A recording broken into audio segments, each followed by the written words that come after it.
দুটো করেছো বসে ধুলো উড়ালে হবে না, ওটা আস্তে চলে যান, গিয়ে বসো গিয়ে বসো। অনেকটা রাস্তা, অনেকটা রাস্তা, অনেক সকালে বেরিয়ে আসিছি আপনাদের কাছে। অতএব দাঁড়িয়ে না থেকে বসে।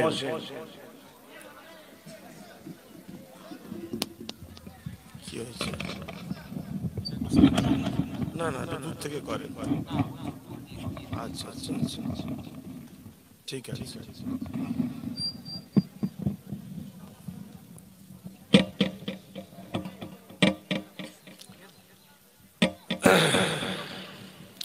এতক্ষণ ধরে আপনাদের কাছে আপনাদের এলাকার মানুষ মৌলানা মোহাম্মদ তাজরুল ইসলাম সাহেব তিনি আলোচনা করলেন। এখন আমি গুনাহগার ফুরফুরা দরবার থেকে এসেছি। বিশ্বনবী হযরত মুহাম্মদ আরবি সাল্লাল্লাহু আলাইহি ওয়াসাল্লামের গোলাম, সংক্ষেপ সময় দু চার কথা আলোচনা করব। আল্লাহ রাসূল বলছেন তোমরা যখন কোন জায়গায় মাহফিল হবে সেখানে গিয়ে বসবে। অতএব যতদূর মাইকে আওয়াজ যাচ্ছে প্রতিটা বাপ ভাইকে বলবো মাহফিলে আসার জন্য।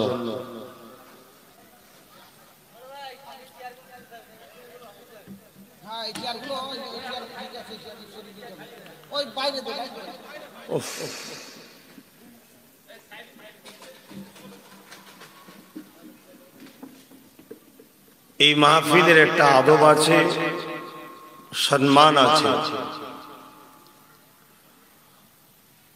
এই পৃথিবীতে 700 কোটি কম বেশি মানুষ আছে, কিন্তু আমরা হযরত প্রফেট মুহাম্মদ সাল্লাল্লাহু আলাইহি ওয়াসাল্লামকে মাননে ওয়ালা আরো বহু ধর্মের অনুসারী অনুগামী এই পৃথিবীতে মানুষ আছে। বিশেষ করে আমরা যে মহান দেশে বাস করি, এই মহান ভারতবর্ষে বহু ধর্মের মানুষ রয়েছে।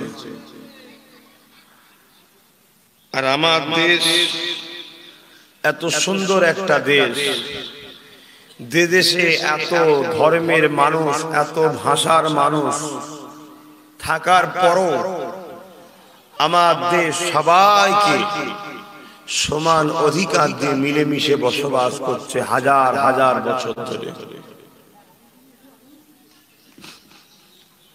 অতএব আমি গর্বিত, এক আমি হযরত প্রফেট মুহাম্মদ সাল্লাল্লাহু আলাইহি ওয়াসাল্লামের উম্মত, আমি মুসলমান, আমি ইসলামের অনুসারী, সাথে সাথে গর্বিত আমি ভারতীয়। অতএব এসেছি আপনাদের এখানে। কখন এসেছি কি জানি না, সংক্ষেপ সময়, আজকে মনে হয় প্রথমই আসলাম। আমার বাপ চাচা বা বিভিন্ন উলামা হযরতরা হয়তো যুগে যুগে বহুত দিন ধরে আসছে, আমার আশা প্রথম। কিন্তু আজ পুরো দুনিয়া জুড়ে মানুষ আবার দুপায়ে পশুর দিকে চলে যাচ্ছে।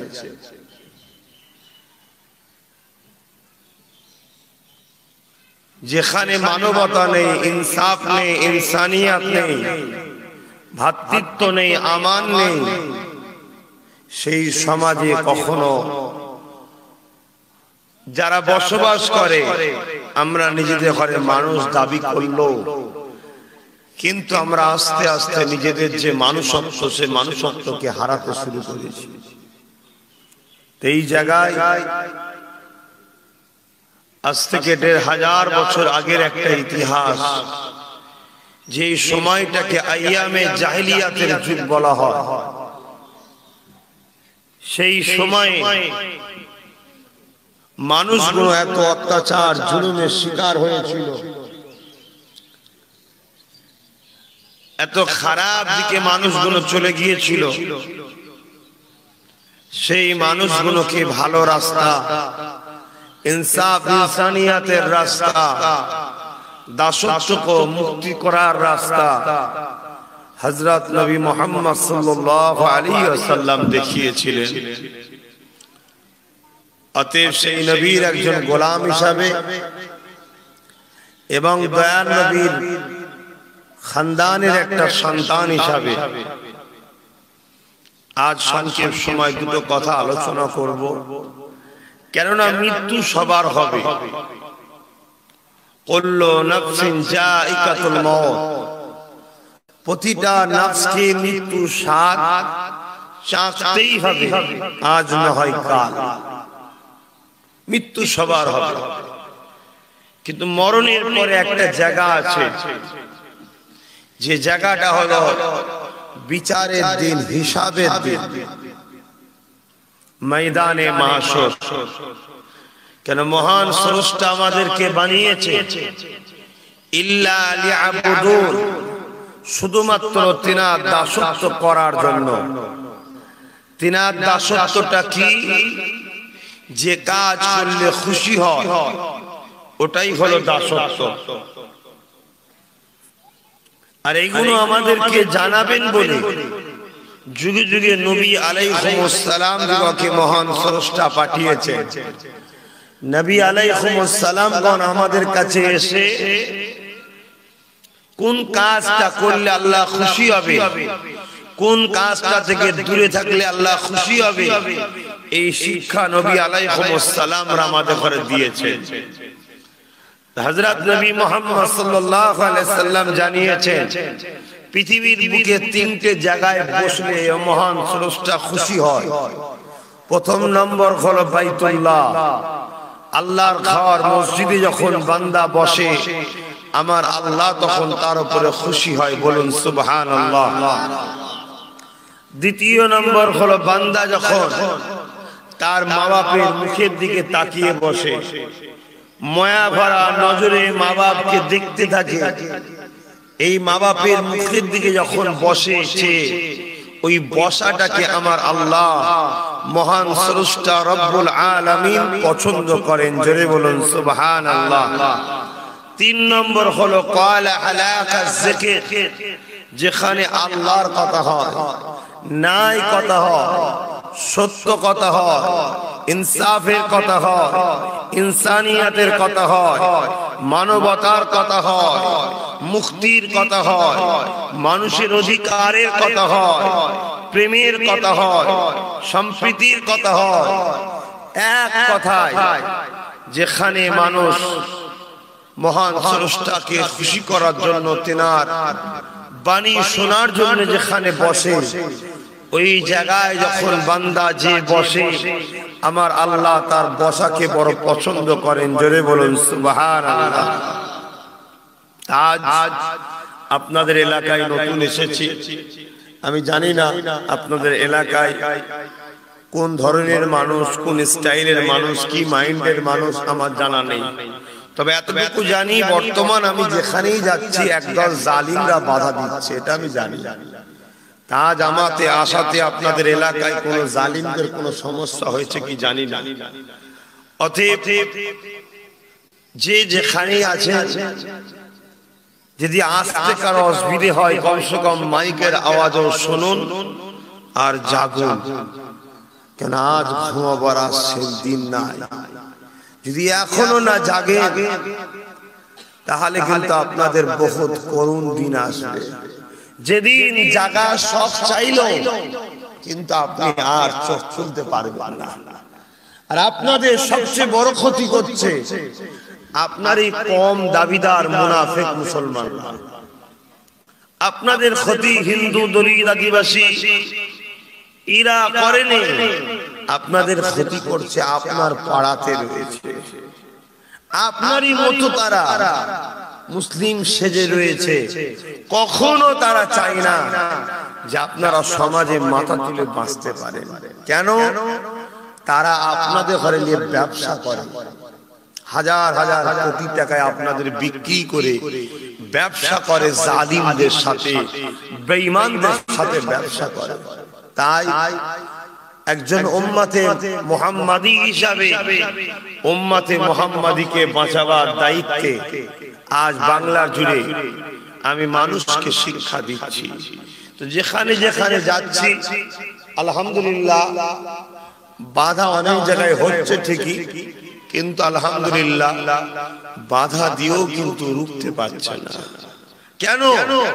ইতিহাস বলছে সত্যের জয় সর্বসময় হয়। আর এদেশ কারো ব্যক্তিগত প্রপার্টি নয়। এদেশ যতটা আমার, ততটা আপনাদের, ততটা সবার।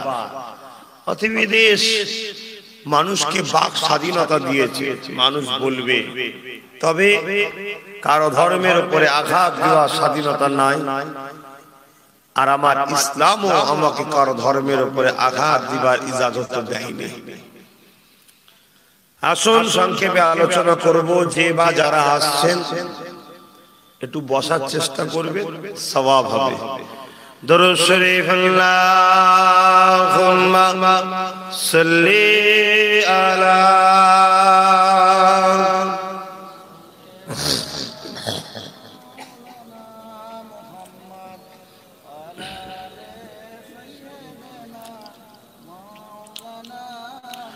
أعوذ بالله من الشيطان الرجيم.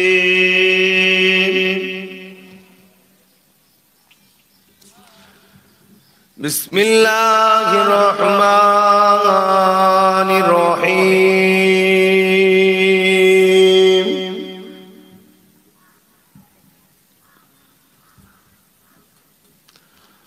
الحمد لله الحمد لله نحمده ونستعينه ونستغفره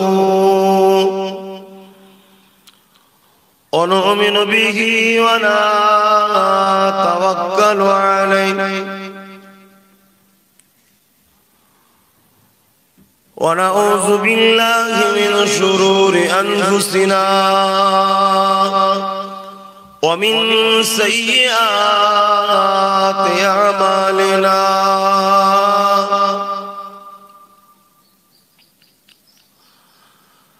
من يهدي الله فلا مضل له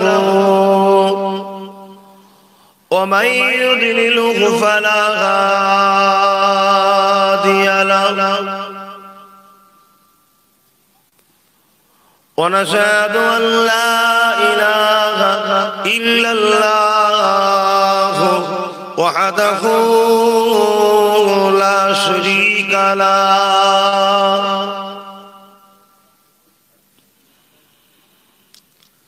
ونشهد أن سيدنا وحبيبنا ومولانا محمدا عبده ورسوله.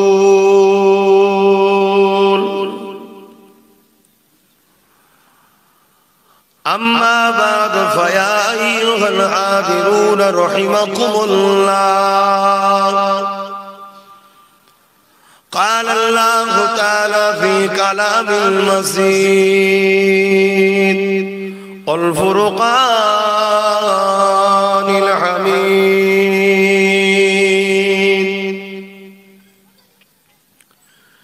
إن الله وملائكته يصلون على النبي يا أيها الذين آمنوا صلوا عليه وسلموا تسليما. اللهم صل على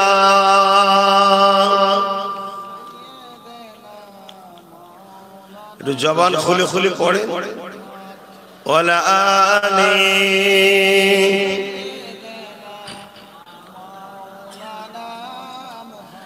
একটা কঠিন মুসিবতের মধ্যে যে দুনিয়া এখনো যাচ্ছে,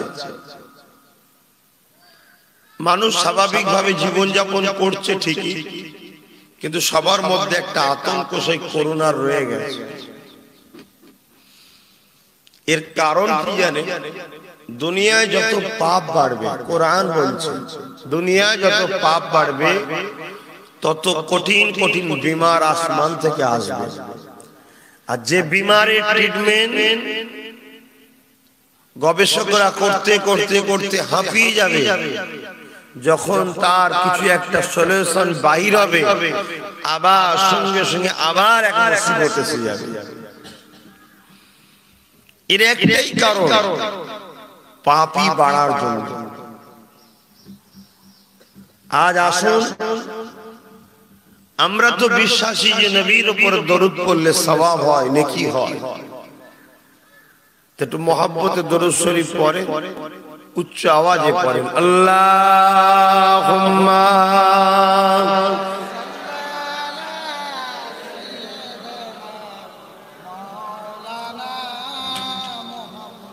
ওয়ালা আলি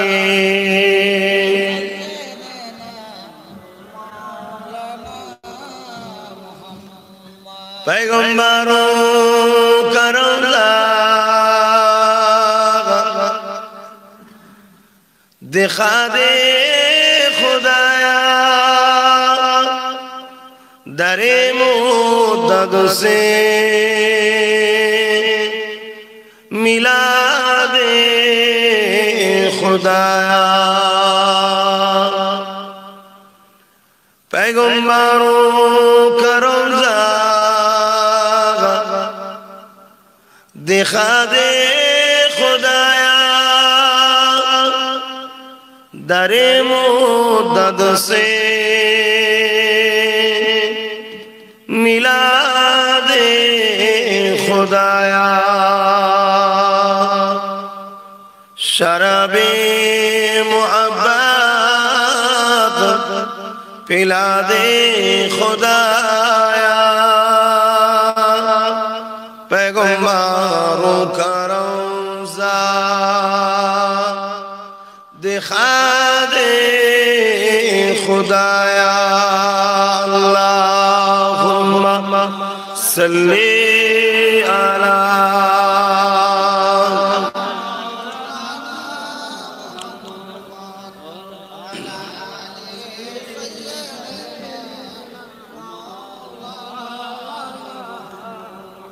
मदगारे जिसी का रसूले खुदा हो, उसे और हिम्मत का परवाह किया है। मदद को चले आएंगे कमली वाला, डूबते डूबते ही संभल जाएगा। अल्लाहुम्मा सल्ली अला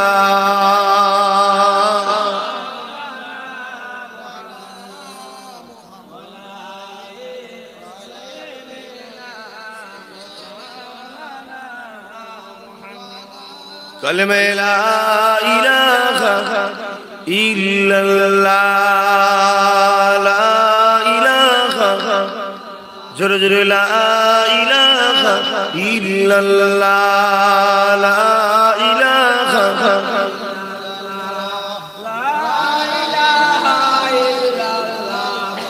मुहम्मदुर रसूलुल्लाह। हस्बी रब्बी जल्लल्लाह, मा फी क़ल्बी खैरुल्लाह। हस्बी रब्बी जल्लल्लाह, मा फी क़ल्बी खैरुल्लाह।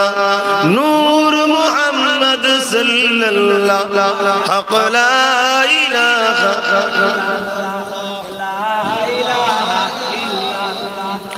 ला इलाहा इल्लल्लाह, ला इलाहा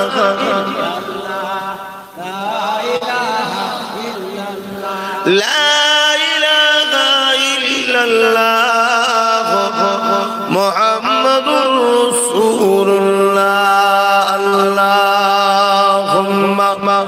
সাল্লি আলা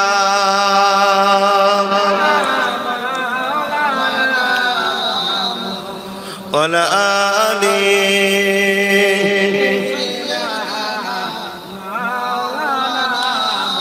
وقال الله تعالى في كلام المزيد الفرقان الحميد وما خلقت الجن والإنس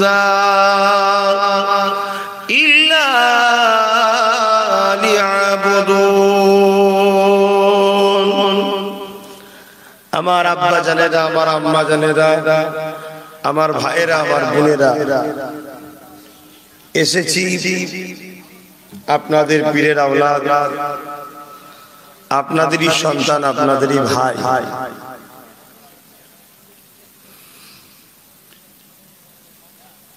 কোরআন শরীফের একটা আয়াত, যেটা আগেও বলেছি এখনো বললাম, যে আল্লাহ আমাদেরকে সৃষ্টি করেছে শুধুমাত্র স্রষ্টার দাসত্ব করার জন্য।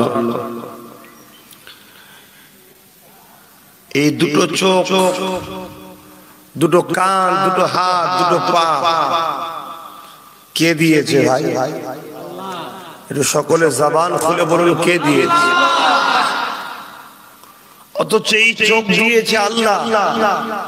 যে কাজ, যেটা দেখলে খুশি হবে আল্লাহ, সেটা কিন্তু দেখি না। যেটা দেখলে খুশি নয়, সেটা দেখা স্বপ্ন দেখি। হাত দিয়েছে আল্লাহ, এই কাজ হাত দিয়ে আল্লাহর কাজ করা দরকার। অথচ আল্লাহ হাত দিয়ে আল্লাহর বিরোধী কাজ আমরা করি। দুটো পা দিয়েছে আল্লাহ, বান্দা তুমি এই পা দিয়ে হাঁটবে, কারো মুখাপেক্ষি হবে না, এত ভালোবেসে দুটো পা দিল। অথচ এই পা দিয়ে আমরা আল্লাহর বিরোধী রাস্তায় যাই, অথচ আল্লাহর রাস্তায় যেতে চাই না।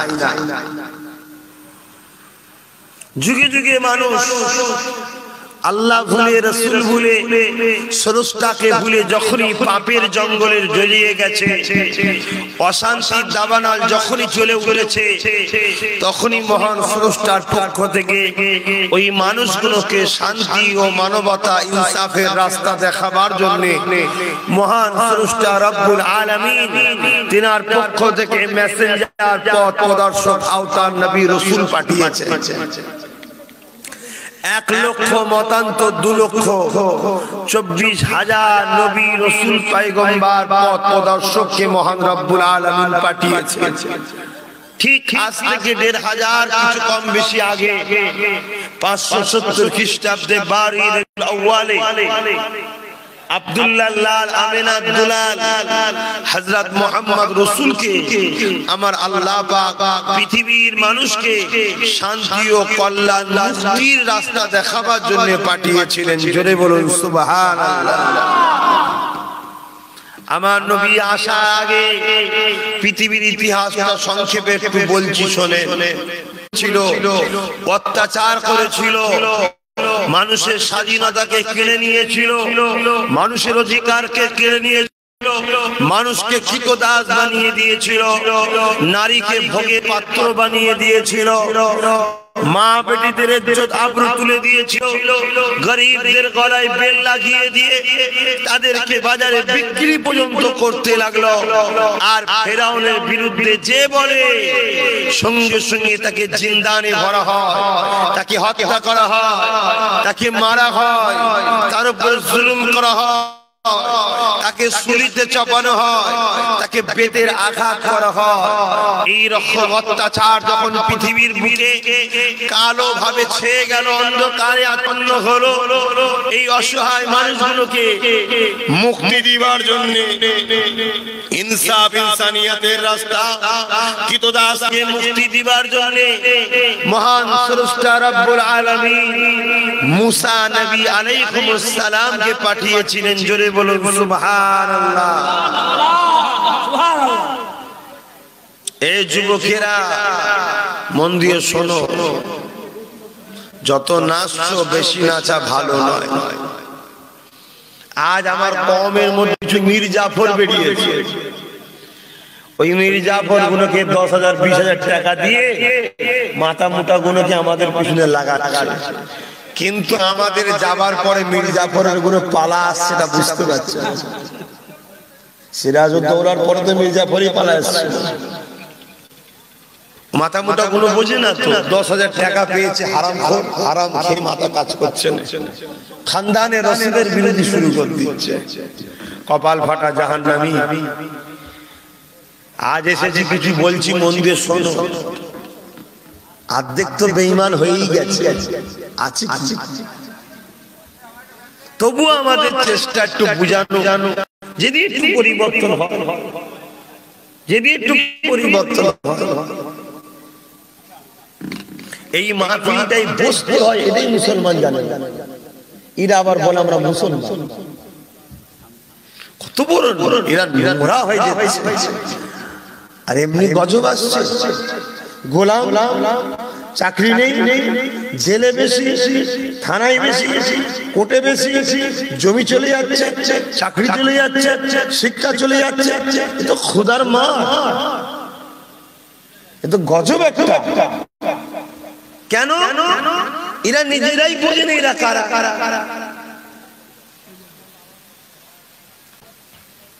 আমি যে কথা বলছিলাম, মুসা নবী আলাইহিস সালামের পরে এমন করে আবার দেখা যায় নমরুদ বলে একটা রাজা এলো। নমরুদ, সেই নমরুদ সেও অত্যাচার জুলুম করেছিল তৎকালীন সময় গরিব অসহায়দের উপরে। হতভাগা, সারা পৃথিবীর রাজত্ব পেয়েছিল নমরুদ।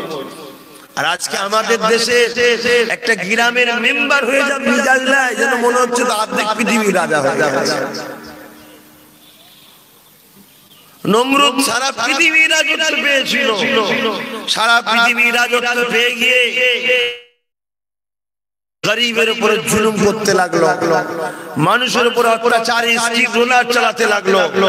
এই গরিব অসহায় মানুষগুলোকে মুক্তি করার জন্য, মুক্ত করার জন্য মহান স্রষ্টার পক্ষ থেকে হযরতে ইব্রাহিম খলিলুল্লাহকে আল্লাহ পাঠিয়েছিলেন। জোরে বলুন সুবহানাল্লাহ। এভাবে ঈসা নবী এসেছে, অনেক নবীরা এসেছে। ডাইরেক্ট চলে আসছি আমিন আল্লাহ আব্দুল্লাহ দুলাল মুস্তাফা জানে রহমতের কাছে। আজ থেকে 2000 বছর আগে হযরতে নবী ঈসা রূহুল্লাহ চলে যাওয়ার পর 500 বছর পৃথিবীর বুকে শান্তি, ন্যায়, মানবতা, ইনসাফের দাওয়াত দিবার কেউ ছিল না। এই না থাকার দরুন Abu Jahal, Utba, Shaiba, Abu Lahab, Abu Sufian এই রকম সব সমাজের একদল নেতা হয়েছিল, যারা রাজ ক্ষমতা দিয়ে নেতৃত্ব দখল করে তারা দেখা গেল তৎকালীন সময় আইন তৈরি করে দিল, নারী মানে ভোগের জিনিস, ভোগ করো, কোনো অসুবিধা নাই, নারীদের কোনো অধিকার নাই। আজকে যদি এই কথাটাকে রেখে আমার ভারতবর্ষের দিকে তাকাই, আজ আমিও দেখতে পাচ্ছি যে আমার ভারতেও নারীদের কোনো অধিকার নাই। বিশেষ করে গরিবের ঘরে যে জন্ম নিয়ে নেয় ওর আর কোনো অধিকারই না। তৎকালীন সময়ে তো গরিবের ঘরে যে জন্ম নিয়েছে ওই নারীর কোনো অধিকার ছিল না। তাকে ভোগ করত, হত্যা করত, তাকে তার নিজের বাবা, নিজের আব্বা নারী সন্তান হলে তাকে জ্যান্ত পুঁতে দিত। এত জঘন্য হয়েছিল, ছেলের হাত থেকে মা তার ইজ্জতকে বাঁচাতে পারছিল না, বেটি তার বাপের হাত থেকে ইজ্জতকে বাঁচাতে পারছিল না, গরিবরা ধনীদের হাত থেকে নিজেদেরকে নিরাপদে রাখতে পারছিল না। এই জাহিলিয়াতের যুগে রোমের মতো সাম্রাজ্যে বড় বড় স্টেডিয়াম, গ্যালারি তৈরি করে সেখানে বাঘের সঙ্গে গরিবের ঘরে যুবকদের কুস্তি লড়াই করা হতো জোর করে। স্টেডিয়াম গ্যালারির মধ্যে মাঠেতে যুবককে ছেড়ে দিয়ে আর খাঁচার মধ্যে বাঘ থাকতো, ছেড়ে দিত। বাধ্য হয়ে সেই বাঘের খাবাতে ওই যুবকগুলো গরিবের মারা যেত। আর যারা নিজেদের ঘরে ধনী সম্ভ্রান্ত মনে করত, তারা গ্যালারিতে বসে বসে স্টেডিয়ামে বসে বসে হাততালি দিয়ে আনন্দ করত। এই ছিল জঘন্য ইতিহাস। ঠিক এই অন্ধকার বর্বর যুগটাকে পরিবর্তন করার জন্য মুহাম্মদ রাসূলকে মানুষ জাতির জন্য পাঠিয়েছিলেন। জোরে বলুন সুবহানাল্লাহ। মুহাম্মদ রাসূল শুধু মুসলমানদের নেতা তা নয়, মুহাম্মদ রাসূল মানুষ জাতির জন্য মহান স্রষ্টার পক্ষ থেকে শত শেষ মেসেঞ্জার হয়ে এসেছে।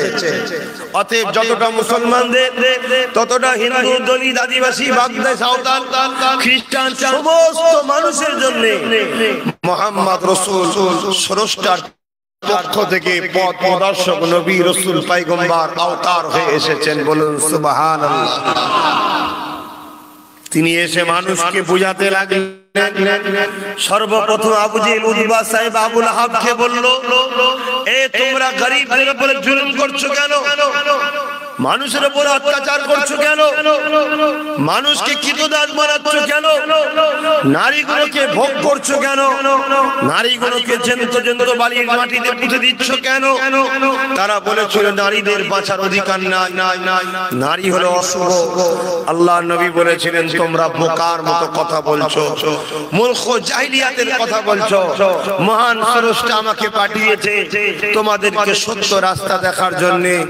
যার ঘরে প্রথম নারী সন্তান হয়, এর মানে মহান স্রষ্টার পক্ষ থেকে ওই বাড়িতে রহমত ও শান্তি, জান্নাতের খবর পাঠানো হয়। জোরে বলুন সুবহানাল্লাহ। আমার নেতা, তিনি আমার মডেল। কোরআন বলছে, লাকাদ কানা লাকুম ফি রাসূলিল্লাহি উসওয়াতুন হাসানাহ। এ বিশ্বের মানুষ, তোমাদের স্রষ্টা রব্বুল আলামিন, তিনি লিল্লাহি মা ফিস সামাওয়াতি ওয়া মা ফিল আরদ, জমিন আসমানের একমাত্র মালিক যিনি, সেই মহান স্রষ্টা আসমানি কিতাব কোরআন পাঠিয়েছে। কোরআন জালিকাল কিতাব লা রাইবা ফি। কোরআন বলছে এই কোরআন তো ভুলে দূরের কথা, এই কোরআনে কোনো সন্দেহ নাই। জোরে বলুন সুবহানাল্লাহ। সেই কোরআন যাকে কোনো সংশোধন করা কারো ক্ষমতা হয়নি, কেন কোরআন মহান স্রষ্টা শত শেষ কিতাব, শত শেষ বাণী। এটা কোনো মানুষের কথা নয়।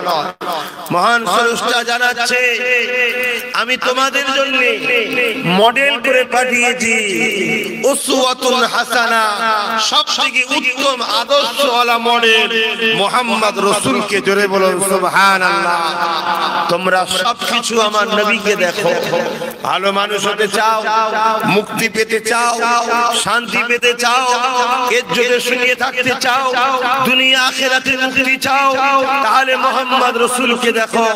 নামাজ পড়বে নবী দেখো, রোজা রাখবে নবী দেখো, হজ করবে নবী দেখো, যাকাত দেবে নবী দেখো, ব্যবসা করবে নবী দেখো, আত্মীয়তা করবে নবী দেখো, পাড়া প্রতিবেশীর সঙ্গে মিশবে নবী দেখো, মা বাপের সেবা করবে নবী দেখো, কন্যার বিয়ে দেবে নবী দেখো। এমনকি তোমার যদি মনে হয় দেশ চালাবার শখ, নেতা হবার শখ, রাজনীতি করার শখ, জনপ্রতিনিধি হবার শখ, তোমাকে মুহাম্মদ রাসূলকে দেখতে হবে। মুহাম্মদ রাসূল ছাড়া কোনদিন অন্য রাজনীতির প্রশিক্ষণ নিয়ে অন্য কারো দিকে তাকিয়ে কখনো উম্মতে মুহাম্মাদি নাজাত পেতে পারে না। অন্য কাউকে ফলো করা উম্মতে মুহাম্মাদির জন্য হারাম, অবৈধ, জাহান্নামী। শুনছেন না? কে কাকে দেখছে আমার দেখার দরকার নেই। তুমি যদি মুসলিম হও, ইমানদার হও, তোমাকে টোটাল তুমি মেনে নিয়েছো মুহাম্মদ রাসূলকে, তাহলে তোমাকে মুহাম্মদ রাসূলের অনুসরণ করে সবকিছু করতে হবে। আর না স্বীকার করে নাও যে আমি মানি না, সমাজ তোমার থেকে মুখ ফিরিয়ে নেবে। কমসে কম সমাজ ধোঁকা খাবে না, ঠিক কিনা বেটি? ধোঁকা খাবে। 50টা 30টা 40টা মুসলিম এমএলএ আমরা ভাবছি মুসলিম, আমার বড় করে আছে, অথচ দেখা যাচ্ছে সব কটা বেঈমান। কথা বুঝছেন না? বলুন তাহলে ধোঁকা খাচ্ছি না খাই না? অতএব মুসলিম যদি হয় তাহলে সে রাসূল পাক সাল্লাল্লাহু আলাইহি সাল্লামের আদর্শে চলবে, ঠিক না বেঠিক? আমার নবী খোদ নিজে টোটাল কিছু শিক্ষা দিয়ে পৃথিবীতে আমান শান্তি প্রতিষ্ঠিত করে দিয়ে গেছে। অতএব এর বাইরে এক চুল পরিমাণ যাবার অধিকার কারো নাই। যে যাবে সে জাহান্নামী হবে। কথা বুঝছেন না? বলুন তা আমি আমার কওমকে, আমার ভালোবাসার মানুষকে, আমার প্রিয় দেশবাসীকে আমি প্রকাশ্য ওপেন বলছি, আসুন আমাদেরও দায়িত্ব। মুহাম্মদ রাসূল যেমন নারীদের ঘরে ওই জালিম নেতাদের হাত থেকে মুক্তি দিয়েছে, আমাদেরও দায়িত্ব আজকের দিনে আমার সমাজে কোন নারীকে যদি কেউ রেপ করে পুড়িয়ে দেয় তাদের হাত থেকে মা বেটিদেরকে বাঁচাবার এটা আমাদের দায়িত্ব আছে না? না, কথা বলুন, আছে না? না। কিন্তু বাধা আসছে, নারীদের হয়ে কথা বলতে গেলে বাধা আসছে। তার মানে বুঝতে হবে বাধা কারা দিচ্ছে, যাদের চরিত্র খারাপ তারা বাধা দিচ্ছে। কথা বুঝছে? আর যারা চরিত্রওয়ালা তারা ভাববে আমারও ঘরে তো একটা বোন মেয়ে আছে। আজ কাশ্মীরে আসিফাকে রেপ হয়েছে, উত্তর প্রদেশে পূজা ফুলের রেপ হয়েছে, কিছুদিন আগে মনীষা বোনের রেপ হলো। আমার বাংলাও যে ভালো তা নয়, আমার বাংলাতে রাজারহাট নিউ টাউনে কামধুনিতে রেপ হলো, আমার বাংলাতে কুচবিহারে বোরখা পরা এক বোনকে উত্তর প্রদেশের মনীষার পরে রেপ হয়েছে, কিন্তু সেটা প্রচারে আসে না। কেন? আমরা ঘোমটা দিয়া লোক পেয়েছি, আর প্রচারে আসবে কি করে? ওই আবেগেই তো ভেসে আছে। কথা বুঝছো? দুটো থাকো, পরিবর্তন হও। এই দুটো একদিন 2 লাখকে পরিবর্তন করবে। কথা বুঝে আসছে? পরিবর্তন হও, নাই বেকার আবেগে হই হই করে কোনো লাভ নেই। কেন? আমার সময় নেই। যে ছেলে বাঁচতে চাইছে তাকেই বাঁচাতে হবে, যে ছেলে মরে গেছে মরা ছেলে লেখা তার সময় নেই। যদি বাঁচতে চাও ফিরে আসো, মুক্তি পেতে চাও ফিরে আসো। কারণ মিশকাত শরীফের হাদিস এবং বুখারীর হাদিস, আল্লাহ রাসূল বলছে আমার উম্মত দাবিদারেরা, আপনারা নবীর উম্মত, তোমরা যদি মুক্তি পেতে চাও তোমরা কুরাইশের নেতৃত্ব মানবে। জোরে বলুন সুবহানাল্লাহ। অতএব তোমাদের নেতৃত্ব মানতে হবে কুরাইশের। আমরা কুরাইশ খানদানের পরিবার সদস্য, আমাদের নেতৃত্ব মানতে হবে, তবে তোমরা মুক্তি পাবে। 73 বছর ধরে জালিমদের পিছনে ঘুরছো, হারামখোর, ঘুষখোর, জেনাখোর, মাতাল, এদের পিছনে ঘুরে কখনো মুক্তি পাও তোমরা? কোনদিন আজও ঘুরে পাবে না, কালও ঘুরে পাবে না। তোমরা যদি মুক্তি পেতে চাও খানদানে রাসূল কুরাইশদের পিছনে তোমাদের ঘুরতে হবে। বাকি কে কি কার পিছনে ঘুরছে তোমার দেখার দরকার নেই, তুমি তোমার নেতার পিছনে ঘুরো, তবে তোমরা মুক্তি পাবে। যে যার মতো সব ভাগ করে নিচ্ছে, যে যার মতো করে নিচ্ছে। আজ এই গণতান্ত্রিক দেশে ভারতবর্ষে আজকে শুধু সমস্যা, শুধু সমস্যা।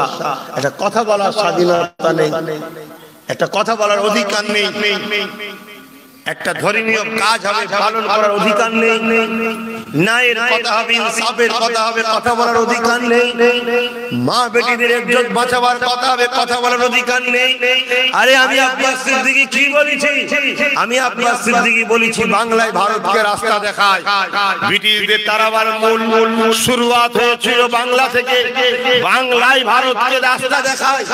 এই বাংলাতে এমন একটা আইন করা দরকার, যদি কোন জালিম কোন বেটিকে, মেয়েকে, মাকে, এক মহিলাকে যদি রেপ করে হত্যা করে তার একটাই শাস্তি হওয়া দরকার, প্রকাশ্য রাজপথে ফাঁসি দিতে হবে, ঠিক না বেটি? এই কথা বলাতে বাধা হচ্ছে কেন? এজন্য বাধা হচ্ছে যারা রেপ করে তাদের বেশিরভাগটাই কোন না কোন নেতার ছায়াতলে বসবাস করে। কথা বুঝছেন না? বোঝা ভাই, বুথ দখলে কাজে লাগে, নাই বোম মারাতে কাজে লাগে, সে তারাই তো রেপ করে বসে থাকে। অতএব তাদেরকে যদি রুখে দেওয়া হয়, তাদেরকে যদি আটকে তাদের ঘরে যদি ফাঁসিতে দেওয়া হয়, তাহলে আমার হয়ে লুটবে কে, আমার হয়ে ভূত দখল করবে কে, আমার হয়ে মারপিট করবে কে? কিন্তু মনে রেখে দেবে, নেতাদেরও মেয়ে আছে আর প্রশাসনদেরও মেয়ে আছে, আমারও বোন আছে, আপনারও বোন আছে। জালিম যদি সমাজে থাকে, যার চরিত্র খারাপ হয়, যে পাখি, যে পশু, যে পাখি গু খাওয়া অভ্যেস, সে যেখানেই থাকে না কেন গুয়েতেই মুখ দেবে। কথা বুঝছেন না, বোঝেন না? আতেমি আইন করা দরকার। এটা যখন 2016 থেকে চিৎকার দিচ্ছি, কেউ শুনছে না, কেউ গুরুত্ব দিচ্ছে না। তাই আমি আব্বাস সিদ্দিকী ভেবেছি কারোর কাছে আর আদাও করবো না, কারোর কাছে বলবো না, নিজে রাজনীতির দল খুলবো, নিজে জিতবো, নিজে এমএলএ মন্ত্রী তৈরি করবো, নিজে আইন তৈরি করে নেবো। অসুবিধা আছে? যদি বোনেদের, বেটিদের, মায়েদের, রেফিদের শাস্তি দেওয়ার আইন তৈরি করে আব্বাস সিদ্দিকী, অসুবিধা আছে? তাহলে আমার সাথ দেওয়া দরকার আছে না? না, আমার সাথ দেবে কারা? যারা হাত তুলে দেখাতে হবে না, আমার সাথ দেবে স্বাভাবিক কারা? যারা রেপকে ঘৃণা করে। আমার সাথ দেবে কারা? যারা নিজেদের মা বেটিদের ইজ্জতকে মূল্য দেয়, দাম দেয়, তারা সাথ দেবে। যারা রেপের পক্ষে, তারা তো আমার বিরোধী করবে, স্বাভাবিক। এই কথা বুঝছেন না? তবে এখানে একটা কথা বলে নি, যে কথাটা বারবার আমি বলে থাকি, যে কথাটা অতি অন্তরের কথা, দিলের কথা।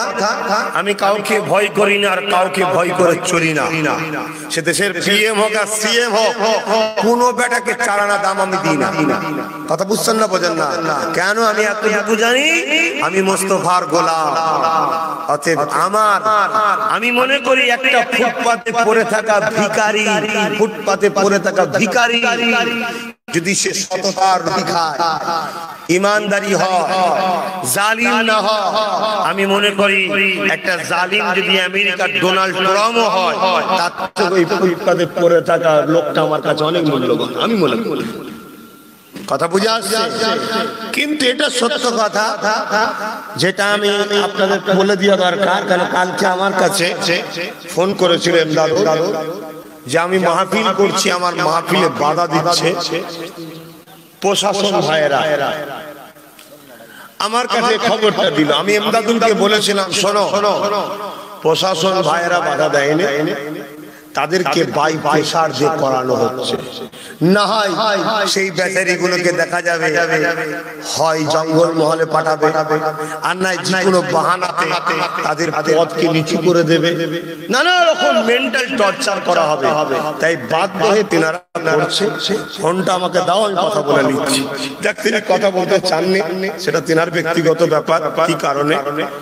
যাই হোক, আমি এটা প্রথমে বলে নিই যে খবরদার কোনো দিনের জন্য প্রশাসনের উপরে দোষ চাপাবেন না। কেন? ওনারা মানুষ, ওনাদেরও পরিবার, সন্তান, বাচ্চা সবাই আছে আপনাদের মতো। ওনারা তো আপনাদের নিরাপদের জন্য শপথ নিয়েছে। কিন্তু দুঃখের বিষয়, আজ আমরা জনগণ, আমরা বাহুবলী মাসুম পাওয়ার দিকে ভোট দিই। কে কত বড় গুন্ডা, সেটা তো বড় নেতা, তাদেরকে আমরা ভোট দিই। আমরা যদি বড় বড় ডাক্তার, প্রফেসর, জজ, উকিলকে ভোট দিতাম, মানবতা প্রেমিককে ভোট দিতাম, তারা কখনো প্রশাসনকে পায়ের জুতো বানাতো না, আর প্রশাসনে কখনো আমাদেরকে ডিস্টার্ব করতো না। দোষ তাহলে তো আমাদের। আমরা দেখেছি কে 500 টাকা দিয়েছে, তো ভোটটা মেরে দিই, আর সে 500 টাকাটা ডাকাত দিয়েছে, আপনার খুশি নেই। এবার জিতে যাওয়ার পরে 500 কে তুলছে 5000-এ, তখন চাপ আসবে না? মনে রেখে দেবে, তুমি ইসলামের অনুসারী, চুরি করা আর চোরকে সাপোর্ট করা দুটোই হারাম। অন্যায় করা, অন্যায়কারীকে সাপোর্ট করা দুটোই হারাম। তা আমি আমার কওমকে সজাগ করছি, আমার কওমকে বুঝাচ্ছি যে আসো, পরিবর্তন হও। আমার রাসূল মদিনার নববী শরীফে বসে আছে, এক ইহুদি এসে আমার রাসূলকে জিজ্ঞাসা করছে, হে মুহাম্মদ, তুমি যে শান্তির কথা বলো, যে শান্তির ব্যবস্থার কথা বলো, ইসলাম হলো একটা মানব জীবন ব্যবস্থার নাম, একটা টোটাল লাইফ স্টাইলের নাম হলো ইসলাম। অর্থাৎ যে রাস্তা রাস্তায় চললে শান্তি পাওয়া যায়। তুমি যে শিক্ষা দিচ্ছ বলো তো সবথেকে উত্তম সবথেকে ভালো কাজ কোনটা? আমার রাসূল বলেছিলেন খোদার্থ ভুকাকে খানা খাওয়ানো হলো ইসলামের সবথেকে ভালো কাজ। জোরে বলুন সুবহান। আর আজকে আমি আব্বাস সিদ্দিকী আপনাদের জিজ্ঞাসা করি, আপনারা কি দেখবেন না কার পেটে খাবার নেই, কে ক্ষুধার্ত আছে, কেন তাকে খানা খাওয়ানো? নামাজ পড়া যেমন কাজ, রোজা রাখা যেমন কাজ, হজ করা যেমন কাজ, যাকাত দেওয়া যেমন কাজ, মা-বাপের সেবা করা যেমন কাজ, তেমন ক্ষুধার্ত মানুষের পেটে আহার তুলে দেওয়া এটা তো সবথেকে বড় ভালো কাজ। তাহলে এই কাজ করার দায়িত্ব আছে না? কথা বলুন। আছে, অবশ্যই আছে। কিন্তু আপনারা কি দেখেন আজ আমার আপনার সমাজে আমার আপনার বেটিরা, আমার আপনার বোনেরা বাচ্চার ওষুধ কেনার জন্য পয়সা নাই, মায়ের ওষুধ কেনার জন্য পয়সা নাই, বাপের ওষুধ কেনার জন্য পয়সা নাই, পেটের জ্বালায় ক্ষুধার্ত শরীর, বাড়িতে কারো খাবারের ব্যবস্থা নাই, বাধ্য হয়ে তোমার আমার বোনটা দেহ বিক্রি করে পয়সা ইনকাম করছে। আর আমি বলছি হুজুর তুমি রাজনীতির কথা বলবে না, এ হারামখোর গুনাহগার বিরোধী করছিস, শুনে রেখে দে। আমি আব্বাস সিদ্দিকী চাই ওই অসহায় গরিব মেয়েগুলো যারা পেটের চালার জন্য দেহ বিক্রি করছে, যারা ওষুধ কেনার জন্য দেহ বিক্রি করছে, যারা মা বাপের চিকিৎসার জন্য দেহ বিক্রি করছে, আমি চাই মুসলমানদের ব্যক্তিগত টাকা ওয়াকফ সম্পত্তি 22,000 কোটি টাকা থাকার পরও কেন আমাদের মেয়েরা 100-র মধ্যে 60টা দেহ ব্যবসা করবে? আজকে আমাদের লজ্জা থাকা দরকার। তাই আমি আব্বাস সিদ্দিকী লড়াই করে ওই ওয়াকফ সম্পত্তি হাসিল করতে চাই, যাতে করে আমাদের শুধু নয় প্রত্যেকটা নারী দেহ ব্যবসা বন্ধ করে তারা নিজেদের রুটি সুস্থ কর্ম জায়গা পাবে, তাদের মুখে আহারের ব্যবস্থা করে দেবো, যাতে সমাজে পাপ বন্ধ হবে, তবেই করুণা বন্ধ হবে। না এই করুণা আরো বাড়বে যত পাপ বাড়বে। হ্যাঁ ঠিক না বেটি? এই কাজ করাটা একটা ধর্মগুরুকে কি দেশের সংবিধান বাধা দিয়েছে? দেশের সংবিধান যখন বাধা দেয়নি, হারাম শত্রুরাকে বাধা দিবা? বাধা দিবার কি? দেশদ্রোহী জালিম তোরা বাধা দিবার কি? দেশ আমাকে বাধা দেয়নি, আমার মহান দেশ আমাকে ইজাজত অধিকার দিয়েছে, আমাকে কথা বলার অধিকার দিয়েছে। আপনি কথা বলতে পারেন। আজকে এই সমাজে পনের জ্বালাতে গরিবের মেয়েগুলোর বিয়ে হচ্ছে না। নেতা কি করে বুঝবে? নেতা তো হারাম খেয়ে গরিবের ছেড়ে নেতা তো হারামপতি হয়ে বসে আছে। নেতা কি করে বুঝবে? কিন্তু যে ভ্যান চালায়, যে দিন মজুরি করে, যে সেলসম্যান করে, যে হকারি করে, যে পরের জমিতে চাষ করে, ওই কি করে জিজ্ঞেস করো ওর মেয়েটা বিয়ে দিতে কত টেনশন হচ্ছে। আমি আব্বাস সিদ্দিকী চেয়েছি কি? আমি চেয়েছি 2016 থেকে যে ওয়াকফ সম্পত্তি থেকে যদি মুসলিম মেয়ে হয় 5 লক্ষ টাকার ব্যবস্থা করো, বিয়ের সময় দিতে হবে। যদি হিন্দু মেয়ে হয় তাহলে যৌবত্ব সম্পত্তি থেকে দিতে হবে। যদি আদিবাসী ঘরে মেয়ে হয় বৌন দপ্তরের টাকা থেকে দিতে হবে। এটা সরকারের টাকা নয়, এটা ওনাদের ব্যক্তিগত টাকা। যৌবত্ব সম্পত্তি হিন্দু মা বোনদের ব্যক্তিগত টাকা, বৌন দপ্তরের টাকা আদিবাসী ভাই বোনদের ব্যক্তিগত টাকা, আর ওয়াকফ সম্পত্তি মুসলমানদের ব্যক্তিগত টাকা। হাজার হাজার কোটি টাকা আজ এই জালিমগুলো লুটে পুটে খাচ্ছে, আর আমাদের মেয়েদের পনের জ্বালাতে বিয়ে হচ্ছে না। তাই আমি আব্বাস সিদ্দিকী চেয়েছি প্রত্যেকটা গরিব মেয়ের বিবাহের জন্য 5 লক্ষ করে টাকা দিতে হবে, এবং এই যে বাংলাতে আইন করতে হবে, কোন মুক্ত বাংলা করতে হবে। যে ফোন নেবে সেই ছেলে আর তার বাবা মার 12 বছরের জেল হবে। এই আইনের দরকার আছে না? নাই। এটাই তো আমি করছি। আমার আফার এত ডিস্টার্ব কেন? বুঝতে পারছেন না কেন ডিস্টার্ব? চারিদিক থেকে লোক আসবে, গ্রামে যে বলে দিচ্ছে গেলে কিন্তু ঠ্যাং ভেঙে দেবো, ঘর ভেঙে দেবো। এটা ভারত, এটা ভারতের আইন, এটা ভারতের ব্যবস্থা। আজকে আমার ভারতকে যারা ধ্বংস করতে চাইছে, ওই গাদ্দার গুলোর ক্ষমতা কেড়ে নেওয়া দরকার আছে না নাই?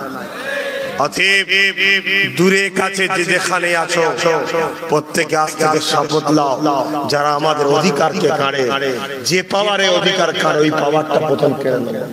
ব্যাস, সব শেষ। কথা বুঝছেন না? বোঝেন না? বুদ্ধদেব কত মিজাজে কথা বলেছিল, মাদ্রাসায় সন্ত্রাস হয়, এখন যে বলো না মাদ্রাসায় সন্ত্রাস হচ্ছে, বলো না একবার। আর বলবে কেন? এখন দাঁত কেলিয়ে গেছে, পাওয়ার শেষ। অতএব যে পাওয়ারে দাদাগিরি দিচ্ছে, ওই পাওয়ারটা কেড়ে নিতে হবে। আর আব্বাস সিদ্দিকীর বিষয় শুনে রেখে দাও, আমরা মায়ের পেট থেকে বাপ হয়ে জন্ম নিয়েছি। কথা বুঝে আসছে? খানদানে রাসূল আমরা, আমাদের পক্ষে তোমাদের দাঁড়াতে হবে, তবেই পরকালে তোমরা শাফাআত রাসূলের পাবে। বিরোধী করে নাজাত নাই। আল্লাহ রাসূল বলে দিয়েছে, আমার খানদানের যারা সমালোচনা করবে তারা হলো মুনাফিক। আর মুনাফিক জান্নাত যাবে তো? মনে হচ্ছে নাকি সবার আগে যাবে? মনে হচ্ছে নাকি? কথা বুঝে আসছে না? না। অতএব আমাদের দায়িত্ব আপনাদেরকে বোঝানো যে বাপ, সমাজে পাপ হচ্ছে, সমাজে অন্যায় বাড়ছে, সমাজে দুর্নীতি বাড়ছে, এগুলোকে মিটাবার নাম ইসলাম। তুমি জানো না, কোরআন জেনে নাও। আল্লাহর কোরআন বলছে, কুনতুম খায়রা উম্মাতিন উখরিজাত লিন-নাস তা'মুরুনা বিল মা'রুফ।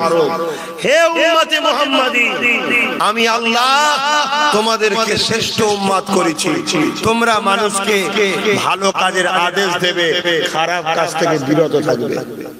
এই কথা বুঝছেন? তাহলে আমরা মানুষকে ভালো কাজের আদেশ দেব না? ভালো কাজের আদেশ দেব না? আচ্ছা, আব্বাস সিদ্দিকী যদি রাজনীতির কথা বলে, যারা বলছে তাদেরকে বলছি, আমার ইসলামে রাজনীতি আছে তাই রাজনীতির কথা বলছি। তোর নাই বা কান নাই, আমার দেখার দরকার নাই, কিন্তু আমার ইসলাম কমপ্লিট না আনকমপ্লিট? জোরে বলুন। কমপ্লিট। আমার ইসলামে রাজনীতি আছে তাই বলছি। আমি আমার ধর্মীয় কাজ করতে পারবো না, এক কলম লিখে দাও, লিখে দিয়ে সরকারের স্ট্যাম্প মেরে দাও, আমরা দেখছি তারপর সরকারের কি তবলা ভালা যায়। কথা বুঝছেন না? বোঝেন না? আমার ইসলামে রাজনীতির কথা আছে তাই বলছি। দুর্নীতির কথা আমার ইসলামে না, রাজনীতির কথা। দুর্নীতি আলাদা, ইসলাম রাজনীতি আলাদা। আল্লাহ নবী, নূর নবী, দয়াল নবী, দুনিয়া জমিনে নবী আমার আসলেন, আস্তে আস্তে নবী আমার বড় হতে লাগলেন। এ যুবকেরা, আল্লাহ নবী নায়ের দিকে সত্য দিয়ে মানুষকে ডাকতে লাগলো, বাবারা জুলুম করো না বাবা, বাবারা নারীদের অধিকারকে মেরে নিও না বাবা, নারীদেরকে জন্তু পুঁতে দিও না বাবা, মা বাপকে কষ্ট দিও না বাবা, গরিবের হককে মেরে নিও না বাবা। এ দুনিয়া মানুষেরা মজদুর খাটা করে খাম শুকোবার আগে তার পারিশ্রমটা মিটিয়ে দাও বাবা।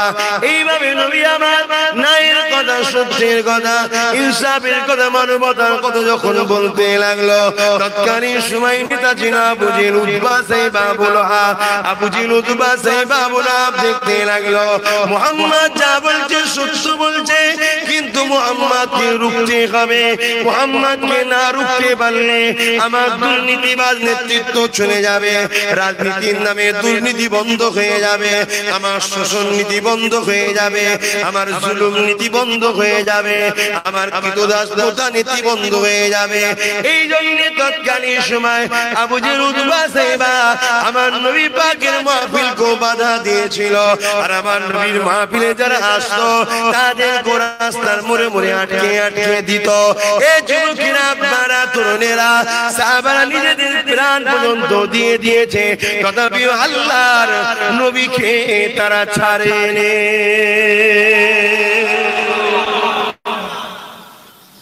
আজও সেম জিনিস ঘটছে। নবীর গোলাম যখন ডাকছি তারাও জানে একদম পারফেক্ট কথা, ঠিকই বলছে, কিন্তু আব্বাস সিদ্দিকীকে না রুখলে তার দিকে আস্তে আস্তে আস্তে আস্তে লোক বাড়ছে। বাংলায় জনপ্রিয় হচ্ছে, বাংলার বাইরে খবর চলে যাচ্ছে। তাহলে আমাদের দুর্নীতির রাজত্ব চলে যাবে, লুটা পুটা খাওয়া, মানুষকে কৃতদাস বানানো, ভয় দেখানো, হুমকি দেওয়া, তুলা তারা, সিন্ডিকেট করা, এসব বন্ধ হয়ে যাবে। আবু জেহেলও কিছু গুন্ডা পুষে রেখেছিল, এখনো কিছু গুন্ডা দ্বারা কাজ হচ্ছে, তাই তারা বাধা দিচ্ছে। আপনাদের ঘরে মোড়ে মোড়ে মোড়ে মোড়ে সব লুকিয়ে দিচ্ছি, গ্রামে গ্রামে যে বাধা দিচ্ছে, খবরদার যাবি না। তখনও বলেছিল মোহাম্মদের কাছে যাবি না, আজকে বলছে মোহাম্মদের গোলামের কাছে যাবি না। এটা চলবে, কিন্তু তোমাকে প্রশ্ন করছি, তুমি কি সারা জীবন বেঁচে থাকবে? কথা বলো। অন্যায়ের কাছে মাথা নত করে দিয়া অন্যায়কে সাপোর্টই করা হলো। কথা বুঝে আসছে? তাহলে তুমি বাঁচবে কতদিন? 50 বছর, 60 বছর, 70 বছর, 100 বছর? অত যাবে না। যা 2 নম্বর খাবার খাওয়াচ্ছে আমাদের ঘরে, 60-70 পার হওয়া খুব মুশকিল আছে। তারপরে তোমাকে যেতে হবে তো কবরে। তো তোমাকে আল্লাহ কি কাজ করতে পাঠিয়েছে? ন্যায়কে প্রতিষ্ঠিত করার, অন্যায়কে মিটিয়ে দেওয়া। তোমাকে কবরে ধরবে না? জমিন আমার ছিল, আমার জমিনে ফিতনা প্রতিষ্ঠিত হচ্ছিল, তিরুকিরনি কেন? আসমান আমার ছিল, এই আসমানের তলাই থেকে আমার সৃষ্টির উপরে জুলুম অত্যাচার হয়েছিল, কেন তুই প্রতিরোধ করিসনি? কেন আমার সৃষ্টি নারীদের উপরে জুলুম অত্যাচার হয়েছিল? তোদেরকে আমি ক্ষমতা দিয়েছিলাম, যুবক বানিয়েছিলাম, রক্ত দিয়েছিলাম, কেন তোরা প্রতিরোধ করলি না? কেন তোরা আমার সৃষ্টি নারীদের হয়ে লড়লি না? কেন তোরা গরিবদের পাশে দাঁড়ালি না? এই খবর, এই কৈফিয়ত তোমাকে কবরে হাসরের ময়দানে নিয়ে হবে। সেই দিন তোমাকে কোন দাদা দিদি বাঁচাবে? আজ তুমি ঘরে লুকোচ্ছো, আজ তোমার ভয় লাগছে, হুজুর আমি কি যাব? এখন কেউ যদি ক্যামেরা করে ফটো তুলে লাগে, দেখুন এই কটা বসেছিল, সেই কটাকে আমি ধরে ধরে ধরে ধরে কেস দেয়, ঘেবড়ে যাচ্ছে। কেস দিলে কি হবে? জেলে যাবে, কি আছে? অসুবিধা আছে? তোর কপালে যদি জেল লিখা থাকে, তুই নেতার পা চাটলেও তোকে জেলে যেতে হবে। কেন আজকে 100টার মধ্যে 80টা টিএমসি বাড়ির লোক জেল খাচ্ছে। আমার কাছে সব ডাটা আছে, 100-র মধ্যে 80টা নিজের কর্মীরা জেল খাচ্ছে। কেন? ভালো লিডার গুলো সব জেলে, এখন সব বামের চোর গুলো ঢুকেছে। কথা বুঝছেন না? বোঝেন? তাহলে হচ্ছে না? আমার বোঝাবার উদ্দেশ্য এটা, তাওয়াক্কুল আল্লাহর উপরে করো, ন্যায়ের পক্ষে, সত্যের পক্ষে চলো। আল্লাহ নবী নিজে 10 বছর রাষ্ট্র কায়েম করেছিলেন। যুবকেরা, বাপেরা, মায়েরা, বোনেরা, দূরে কাছে যে যেখানে আছে, কানে তো কথা যায়, পরিবর্তন হয়ে যায়। আজ নয় আসতে পারলেন না, সময় মতো ঠিক টাইমে জালিমের বিচারটা করে দেবেন, মনে রেখে দেবেন। আল্লাহ নবী 10টা বছর ধরে রাষ্ট্রনায়ক হয়েছিলেন, দেশের প্রধান হয়েছিলেন। নবী আমার সাহাবাদেরকে দেখিয়ে দিল, এ আমার সাথীরা, এ আমার সঙ্গীরা, কিভাবে দেশ চালাতে হবে, কিভাবে দেশের নিরাপত্তা করতে হবে, কিভাবে দেশবাসীর উন্নয়ন করতে হবে, কিভাবে জাতি, ধর্ম, বর্ণ নির্বিশেষে প্রতিটা মানুষকে সমানভাবে মূল্যায়ন করতে হবে। আল্লাহ নবী দেশ কিভাবে চালাতে হয়, নবী আমার নিজে 10 বছর ধরে দেশ চালানো শিখিয়েছে।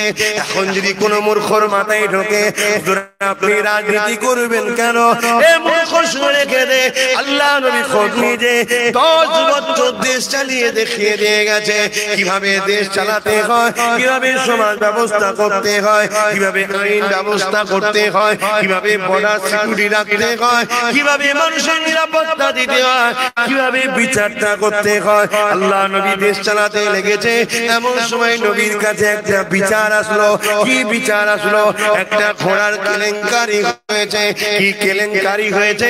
একটা ঘোড়ার লাগাম ধরেছে একদিকে মুসলমান, আর একদিকে ধরেছে গায়ের মুসলমান। আল্লাহ নবীর কাছে নিয়ে এসে এমন করে গায়ের মুসলমান বলতে লেগেছে, হে আমাদের রাষ্ট্রনায়ক ও আব্দুল্লাহর বেটা মুহাম্মদ, আজ আপনার বিচার নিয়ে এসেছি। আপনি দেশের প্রধান রাষ্ট্রনায়ক, আপনি বিচারটা করে দেন। এই ঘোড়াটা আমার, মুসলমান বলছে আমার। আল্লাহ নবীকে মুসলমানটা বলতে লাগলো, হুজুর না, এই ঘোড়াটা আমার, আর গায়ের মুসলমানটা বলছে আমার গায়ের মুসলমান বলতে লেগেছে বিচার আপনি করে দিন। আল্লাহ নবী বলতে লাগলেন তোমরা তোমাদের নিজ নিজ পক্ষে দলিল দাও, সপক্ষে দলিল দাও, প্রমাণ দাও, এই ঘোড়াটা যে তোমার তার তথ্য দাও। আল্লাহ নবী বসে বসে প্রমাণ শুনতে লেগেছে। এমন করে মুসলমান প্রমাণ দেয়, গায়ের মুসলমান প্রমাণ দেয়। আল্লাহ নবী বলতে লাগলেন বাবা শোনো, তোমরা দুজনে প্রমাণ দিয়েছো, দুজনের প্রমাণের মধ্যে থেকে গায়ের মুসলমানের প্রমাণটা হলো শক্ত পাকা দলিল হয়েছে। তাই ঘোড়াটা আমি মুহাম্মদ বলে দিলাম, এই ঘোড়াটা হলো গায়ের মুসলমানের। সত্যকে সত্য বলতে হয়, জাত দেখলে হয় না, এটা ইসলাম শিখিয়েছে।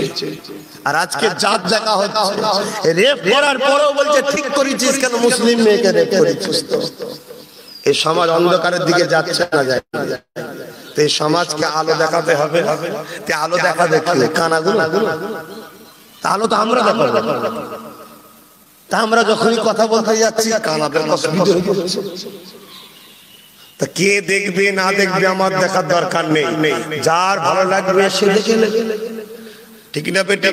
যার ভালো লাগবে না কানে তুলে দেবে, বা কথা পছন্দ হবে না কথা নেবে না,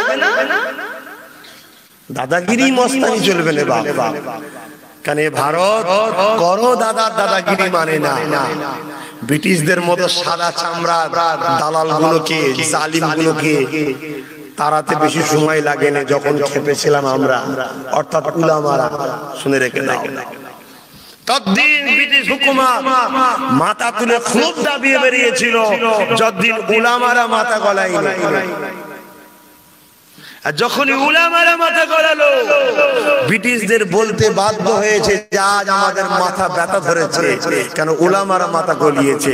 কেন উলামারা, আলেমরা সবথেকে বেশি আল্লাহকে ভয় করে। জোরে বলো সুবহানাল্লাহ। কেন তারা আল্লাহ সম্বন্ধে কোরআন পড়েছে, জেনেছে বেশি আপনাদের থেকে। তাই আজ উলামারা যখন আমাদের বিরুদ্ধে লেগেছে, তারা তো আল্লাহকে খুশি করার জন্য মাতৃভূমি জয়েতে নেমেছে। অতএব এই লড়াইয়ে কখনো কিনা যাবে না, এদেরকে কিনা যায় না। অতএব আজ আমাদের থাকা যাবে না। 1 লাখ যদি কম বেশি 93,000 দিল্লি ইন্ডিয়া গেটে নাম লেখা আছে, তার মধ্যে 93 মধ্যে 93,000 মধ্যে কম বেশি 93,000 মধ্যে কম বেশি 63,000 যারা এই দেশের জন্য জীবন দিয়েছে, তারা আমরা দিয়েছি। বলুন আলহামদুলিল্লাহ।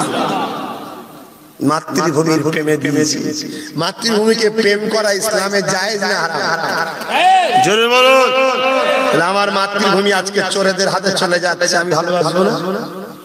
এই ভালোবাসবো না তো আপনি বলছেন কেন? ইসলামী মহাপুরুষের কথা বলবেন কেন?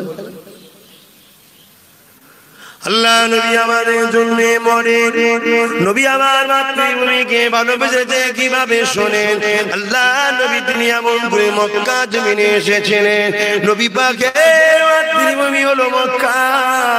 আল্লাহ নবী দেখলেন মক্কাতে দুর্নীতি ছেয়ে গেছে, মক্কার গরিবদের উপরে জুলুম অত্যাচার চলে গেছে। নিজের মাতৃভূমিকে সংস্কার করার জন্য, নিজের মাতৃভূমিকে জালিম মুক্ত করার জন্য, নিজের মাতৃভূমিকে সন্ত্রাস মুক্ত করার জন্য এই যুবকেরা আল্লাহ নবীর লোককে বুঝাতে লাগলো, যারা আমার নবীর দরবারে আসে ওই জালিমরা তাদেরকে আঘাত করেছে। কত আঘাত করেছে তোমরা কি জানো? গরম বাড়ির উপরে শুইয়ে দিয়ে বুকে ভারী পাথর চাপিয়ে দিয়ে বলেছে মুহাম্মাদের কাছে যাবি না, মুহাম্মাদের কথা শুনবি না, মুহাম্মাদের মাফি যাবি না, মুহাম্মাদকে সাপোর্ট করবি না। এই যুবকেরা তরুণেরা তৎকালীন সময় নবীর প্রেমিক গুণ, নবীর সাথী গুণ, নবীকে যারা মেনে নিয়েছিল তারা একটাই কথা বলে দিয়েছিল, আমরা আমাদের জান দিয়া পছন্দ করে নেব, কিন্তু মুহাম্মদকে কখনো ছাড়ব না। কেন? মুহাম্মদ সত্য কথা বলে, শান্তি কথা বলে, ভালোবাসার কথা বলে। এজন্যই তো নাকি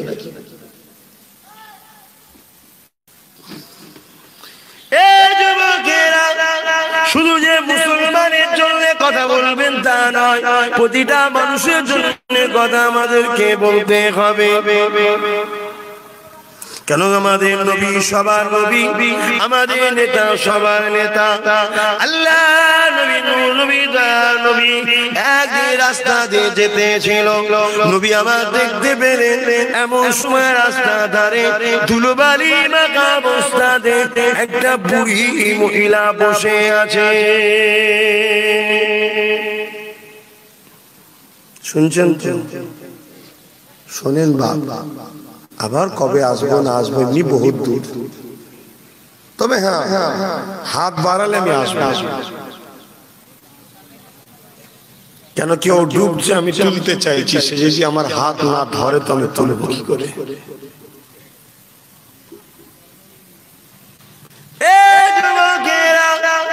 আল্লাহ নবী ধুলোবালি মাখা বুড়ি মহিলা পাশে গিয়ে বসে গেল। আল্লাহ নবী উম্মন বলে ডাক দিলেন, আরবি উম্মন বলে, বাংলাতে মা বলি আমরা। নবী আমার মা বলে ডাক দিলেন। আল্লাহ নবীর ডাকেতে ওই মহিলাটা চোখ ছুঁড়ে আমার নবীকে দেখতে লাগলো। আরে আমার নবীকে দেখে মহিলাটা অবাক হয়ে গেল, এত সুন্দর দেখতে ছিল আমার নবী। এ যুবকেরা আপনারা তরুণেরা, ওই মহিলাটাকে আল্লাহ নবী বলতে লাগলেন, মা এই ধুলো মুখবালি জায়গাতে আপনি কেন বসে আছেন? মা কি ব্যাপার মা, কখন থেকে দেখছি আপনি বসে আছেন? ওই মহিলা বলেছিলেন, বাবা রে প্রয়োজনের কাজে বেরিয়েছিলাম, রাস্তাতে এমন করে দেখা যায় কমজোর শরীরে হাঁটতে পারিনি, বসে গেছে। আল্লাহ নবী বললেন, মা কমজোর শরীরে একা কেন বেরিয়েছে? সাথে কি ছেলে বলে আপনার নাই, নিয়ে কেন বেরোলেন না? ওই সময় মহিলা বলেছিলেন, হুজুর আমার এ আল্লাহ পাকের বান্দারে। ওই মহিলা এই সময় বলেছিলেন, কে বাবা এত মায়া তোমার? যে হ্যাঁ আমার তো অবশ্যই সন্তান আছে, কিন্তু তুমি কি জানো না ছেলেরা মাকে দেখে না? এ যুবকেরা মাকে যে তোমরা ভালোবাসো এটা অন্য কেউ শিখাইনে গো, আল্লাহ নবীর অবদান।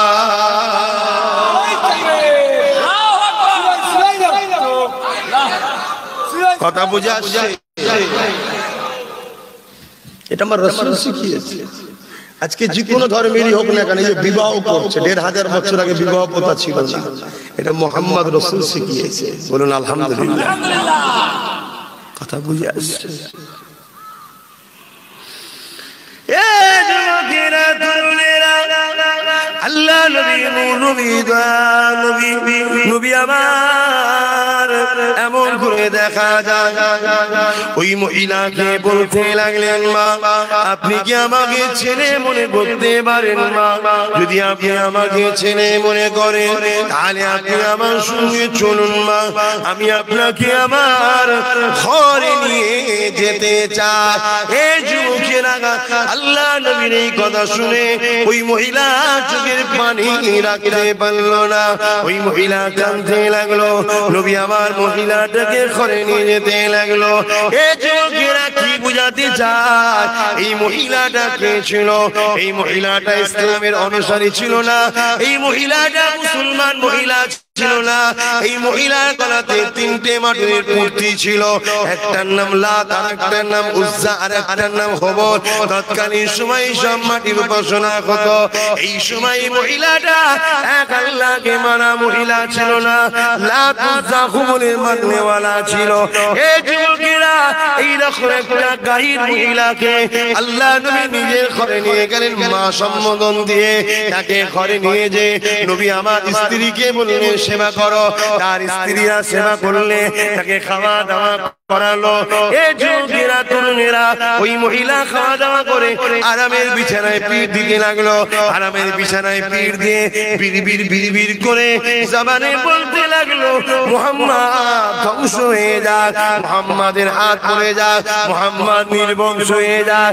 এ যুবকেরা কাকে গালি দিচ্ছে মহিলারা বুঝতে কি পারছেন?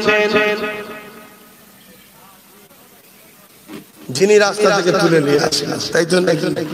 জিনাকে বুড়ি বলেছিল, বাবা তুমি কত সুন্দর ছেলে, কত ভালো ছেলে, আর গালি দিচ্ছে কাকে? তাকেই গালি কেন?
পুলিশের কি দোষ? পুলিশকে চাপ দিলে সে কোথায় যাবে? তাহলে হ্যাঁ ভাবুন কে করছে। মাইক এসছে, চালু হয়েছে।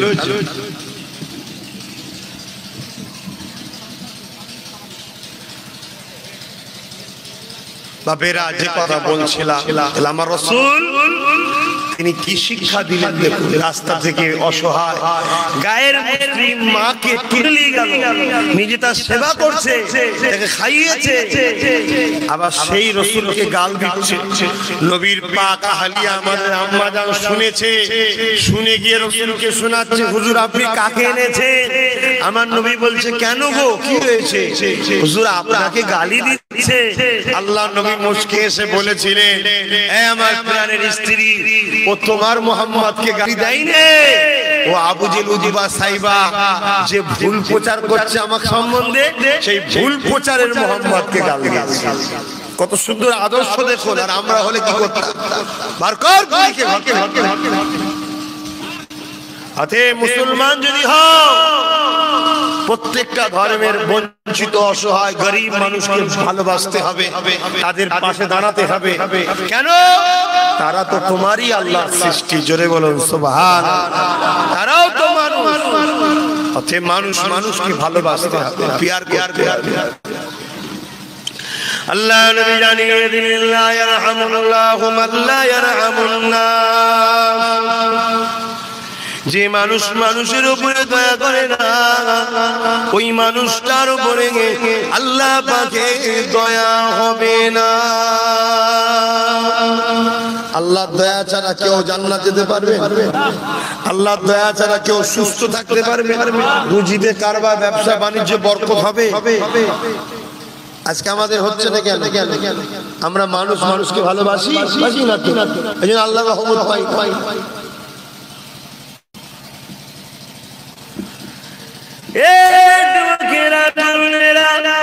মাত্র 23টা বছর বয়সে আল্লাহ নবী তামাম বিশ্বে এমন কোন দেশ ছিল না, এমন কোন রাজা রাজত্ব ছিল না, এমন কোন শহর নগর ছিল না যে জায়গাতে আল্লাহ নবী শান্তির বাণী, মানবতার বাণী, ইনসাফের বাণী, ইনসানিয়াতের বাণী, এক কথায় উত্তম আদর্শের কথাবার্তা পৌঁছে দিতে পারেন। মাত্র 23টা বছর বয়সে আল্লাহ নবী কি করে পেরেছিলেন? তরোয়াল দেখিয়ে না না না, এক মুহাম্মদ পৃথিবীর সঙ্গে তরোয়াল দেখিয়ে পারবে কি করে? বোম দেখিয়ে না না না, তখন তো বোমও ছিল না। এ যুবকেরা, তরুণেরা, তামাম পৃথিবীর বুকে মাত্র 23টা বছর বয়সে আফ্রিকা থেকে শুরু করে, ব্রিটেন থেকে শুরু করে, এমন করে স্পেন থেকে শুরু করে, এমন করে রোমের কাইসার বাদশা থেকে শুরু করে তামাম পৃথিবীর জমিনে 23টা বছর বয়সে মানবতার শিক্ষা, শান্তির শিক্ষা, আদর্শবান মানুষবাদ শিক্ষা, মা বাপের প্রেমের শিক্ষা, নারীদের অধিকারের শিক্ষা, গরিবের অধিকারের শিক্ষা আল্লাহ নবী 23টা বছর বয়সে পৌঁছে দিয়েছিলেন। শুধুমাত্র উসওয়াতুল হাসানা আমার নবীর সুন্দর আখলাকে পৌঁছেছিল। জোর দেখে কখনো কিছু করা যায় না। ভালোবাসা সুন্দর ব্যবহারে হয়েছে। জোর যদি দেখিয়ে কিছু করা যেত, 34 বছর ঘোড়া উঠলো কি করে? তাদের কি জোর ছিল না? জোর দেখিয়ে বাপ কোনো জিনিস হয় না। উপরন্তু যারা জোর দেখিয়েছে তাদেরই পতন হয়েছে। ইতিহাস ইতিহাস সুন্দর ব্যবহার আখলাকে আমার রাসূল 23টা বছর বয়সে তামাম পৃথিবীর দিকে শান্তির বাণী পৌঁছে দিয়েছে, মানবতার শিক্ষা দিয়েছে, নারীদের অধিকারের শিক্ষা দিয়েছে, সমাজের দিকে সাম্য প্রতিষ্ঠিত করেছে। আমার রাসূল 23টা বছর বয়সে সারা পৃথিবীতে ইতিহাস বলছি, গল্প না।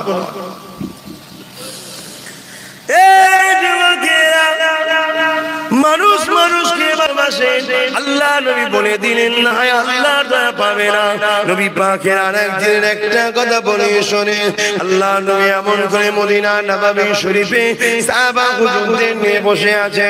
এই যুবকেরা, তরুণীরা, বাপেরা, এমন সময় দেখা যায় এক গায়ের মুসলমান মসজিদে নববী শরীফে ঢুকে, মসজিদুল ইসলামের পবিত্র একটা স্থান যেখানে আল্লাহ পাকে সবচেয়ে বড় ইবাদত নামাজ আদায় করা হয়, মহান স্রষ্টাকে রুকু সিজদা দেওয়া হয়। এই রকম একটা পবিত্র জায়গাতে এমন করে একটা গায়ের মুসলমান ঢুকে দাঁড়িয়ে দাঁড়িয়ে দাঁড়িয়ে দাঁড়িয়ে পেশাব করতে লেগেছে। এই যুবকেরা, তরুণেরা, আব্বারা আল্লাহ নবী দেখতে লেগেছে। সাহাবা হুজুররা যখনই দেখতে পেয়েছে, মানুষটাকে বাধা দিবার জন্য যখনই উঠতে গেছে, আরে দয়ার নবী সঙ্গে সঙ্গে মানুষটা সাহাবাদের হাতটা ধরে নিল। বাবা সাহাবারা বসো, ওকে ডিস্টার্ব করো না। সাহাবারা বলতে লাগলে, ইয়া রাসূলুল্লাহ, হাবিবাল্লাহ, আমাদের পবিত্র স্থান মসজিদে পেশাব করে দিচ্ছে। আল্লাহ নবী বলছেন, বাবা অবশ্যই পেশাব একটা নাপাক জিনিস, তবে ওকে যদি এখন বাধা দাও পেশাব ঢুকে গেলে ক্ষতি হবে। আমি রাসূলুল্লাহ চাই না ওই মানুষটার ক্ষতি হোক। শুনছে, এর নাম ইসলাম। এই শিক্ষা দিয়েছে আমার রাসূল। কি গো আজকে চাই এরকম ধরা কেউ? এতিম যদি কেউ হয়েছে, ওর বাপের সম্পত্তি যা কি করে সেই চিন্তাই করছে, কি করে মারা যায়। আরে আহা, হায় রে মুসলমান, কত খারাপ হয়ে গেল। মানুষটা পেশাব করে নিল। আল্লাহ রাসূল মানুষটাকে ডাকলেন, ভাই দিকে আসো। সে আসে। বাবা এটা পবিত্র স্থান, এখানে বাবা পেশাব করতে নাই। বাবা এটা মুসলমানদের ধর্মীয় জায়গা, এখানে আমরা নামাজ পড়ি। বাবা লোকটা রাসূলুল্লাহর এত সুন্দর কথা বলার পরও লোকটা কথাকে গুরুত্ব না দিয়ে বলছে, ঠিক করেছি, বেশ করেছি। মিজাজ বলুন তো বাবা, চুরিকে চুরি, সেনা চুরি আপনারা ছেড়ে দিতেন? কথা বলছেন না কেন? ছেড়ে দিতে, ওই ছেড়ে দেননি বলেই তো বিপদে পড়েছে। আমার নবী ছাড়া চললেই বিপদে পড়তে হবে। আল্লাহ নবী, নূর নবী, দয়ার নবী সাহাবাদের দিকে তাকালেন, দেখছেন সাহাবারা রেগে লাল হয়ে গেছে। আল্লাহ নবী বললেন, বাবা ওকে যেতে দাও, যাও বাবা। লোকটা চলে গেল। সাহাবারা রেগে লাল, হুজুর আপনি ওকে ছেড়ে দিলেন, আবার বুঝালেন ও মিজাজ দিচ্ছে। আল্লাহ নবী বললেন, বাবা ও বোঝে করে ফেলেছে, যাও পানি নিয়ে আসো। এভাবে বুঝাচ্ছি, আর নিচে শুনছে মুহাম্মদ কি করছে দেখি। আমার রাসূলুল্লাহর এই ব্যবহারে মুগ্ধ হয়ে গেছে, ছুটে এসে আমার নবীর কদমে পড়েছে, পড়ে বলছে, মুহাম্মদ আজ থেকে আমি তোমার রাস্তায় থেকে এরকম ভালো মানুষ হতে চাই। জোরে বলুন সুবহানাল্লাহ। কথা বুঝছেন? এভাবে পৃথিবীর বুকে দলে দলে দলে দলে দলে দলে সারা বিশ্বে আমার রাসূলুল্লাহর ভালোবাসার লোক 23টা বছর বয়সে নবীর পক্ষে সারা বিশ্বে লোক হয়ে গিয়েছিল। জোরে বলুন সুবহানাল্লাহ। কম চেষ্টা করেন আবু জাহল উতবা। আজকে যেসব junior Abu Jahl Utba Saiba আছিস, যতই চেষ্টা করিস পারবি না। সারা বাংলার অলিতে গলিতে আলহামদুলিল্লাহ নবীর গোলামের ভালোবাসার মানুষ, শুধু মুসলমান নয়, সর্বধর্মের মানুষ আজকে আস্তে আস্তে তৈরি হচ্ছে। ঠিক না বেঠিক? আমি এখানে এসেছি, এ খবর পেয়ে দূর থেকে আমার ওই ভাই এসে হাজির হয়ে গেছে। আমি দেখেছি আপনাকে, বীরন্ত মাহাতো। হ্যাঁ হ্যাঁ হ্যাঁ, বীরন্ত মাহাতো আমার দাদা এসে।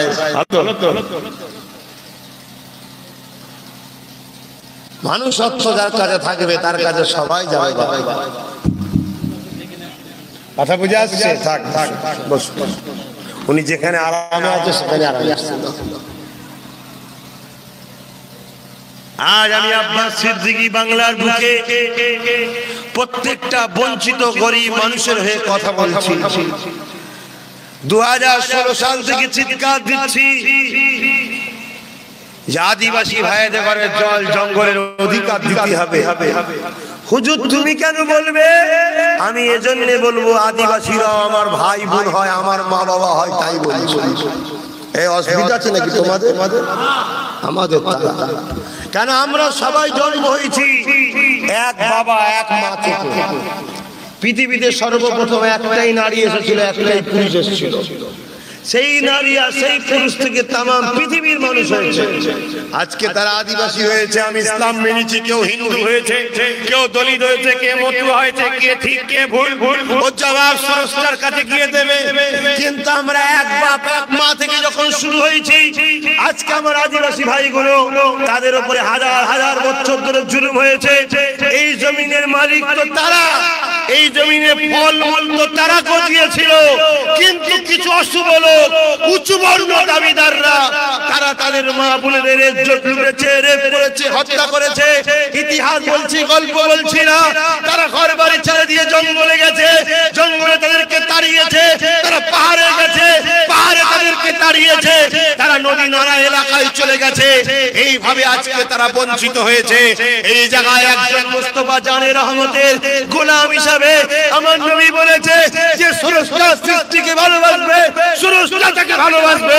অতএব আমাকে যিনি তৈরি করেছে, আদিবাসী দলিত মতুয়াদেরকেও তিনি বানিয়েছে, সেই মহান স্রষ্টা সৃষ্টিকে আশ্রয় দেওয়ার জন্য, অধিকার দেওয়ার জন্য বাংলার অলিতে গলিতে প্রকাশ্য দাবিয়ে বেড়াচ্ছি।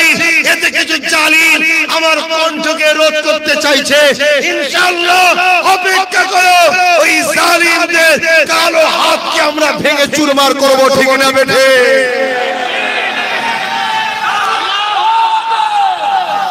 কেন? এটা আমাদের দায়িত্ব, এটা আমাদের কাজ। একটা আল্লাহর সৃষ্টিকে ভালোবাসলে যেমন একদিকে মানবতা, অপরদিকে আমি যখন ভালোবাসবো, উম্মতে মুহাম্মাদি যখন ভালোবাসবেন, নেকিও হবে। আমি যদি আমার এই ভাইটাকে ভালোবাসি, আমি যদি এই ভাইটাকে বুকে টেনে নিই, ওই ভাইটার সুখের দিকে আমি সাথ দিই, এইভাবে দলিত আদিবাসী হিন্দু যত গরিব আছে সবার কারো যতটা পারি, যতটা জায়গায় সম্ভব যদি কোনো গরিবের পাশে দাঁড়ায়, এটা আমার নেকি হবে, পুণ্য হবে। কেন? একটা মানুষ আর একটা মানুষকে সেবা করেছি, উভয়ের স্রষ্টা কিন্তু একজনই। অতএব স্রষ্টার সৃষ্টিকে যখন ভালোবাসলাম, আমি স্রষ্টাকেই ভালোবাসলাম, ঠিক না বেঠিক? কিন্তু আজ আমাদের মধ্যে ডিভাইড। আমি একটা কথা একদিকে বলেছিলাম, সেটা নিয়ে আবার দেখছি অনেকে ব্যঙ্গ করছে। আমি বলেছিলাম যে আদিবাসী ভাইদের ধর্ম হিন্দু নয়। আমি এক জায়গায় বলেছিলাম আদিবাসী ভাইদের ধর্ম হিন্দু না, এটা তো আমার কথা নয়। আমি আদিবাসী ভাইদের থেকে শুনেছি তাদের ধর্ম হচ্ছে সারনা ধর্ম। কথা বুঝে আসছে? পাশে ঝাড়খণ্ড, ঝাড়খণ্ডে আমার আদিবাসী ভাই মুখ্যমন্ত্রী হয়েছে, জানেন তো নাকি? মুসলিম আর আদিবাসী এক হয়ে ঝাড়খণ্ডে আদিবাসী ভাই মুখ্যমন্ত্রী হয়েছে। তিনারা বিল পাস করেছে লোকসভায়, বিধানসভা থেকে, লোকসভা থেকে। সেই কাগজও আমার কাছে আছে, সেখানে লেখা আছে আদিবাসীরা হিন্দু নয়। ভোট লিবার সময় শুধু বলা হয় আমরা এক, আর ভোট মিটে গেলে বলে তোরা যা যা অছুত ছুত, তোরা পাশে আসবি। তো যা যত অছুত আছে আমরা সব এক জায়গায় হবে, ঠিক না বেটি? যত অছুত আছে আমরা এক জায়গায় হয়ে যাবো। যত অছুত আছে এক জায়গায় হলে আমরা 80 থেকে 85% হয়ে যাবো। তাই আমি আমার ভাইদেরকে বুঝাচ্ছি, আদিবাসী ভাই, দলিত ভাই, মতুয়া ভাইকে বুঝাচ্ছি। আজকে ওই দিকে দেখুন মতুয়া ভাইগুলো নাগরিকত্ব চাইছে। এসব কথা বলছি, অসুবিধা হচ্ছে না? আপনারাও ফতোয়া দেবেন, হুজুরি সব কথা বলবেন কেন? ফতোয়া দেবেন নাকি? ফতোয়ার জ্বালাই তো বাবা ঠিক আছে। মতুয়াদের ঘরে ভালোবাসি কেন? ওই বললাম এক বাবা এক মা, কথা বুঝে আসছে না? আর স্রষ্টা সবার একজনই, ভালোবাসি। তবে দুঃখের বিষয় কি জানেন? আমি যেখানেই যাই আমার বিরোধী কোনো অমুসলিম করে না। আমার বিরোধী যেখানেই গেছি সব মুসলিম সুরাতে মুনাফিকরাই বিরোধী করেছে। এইটাই দুঃখ।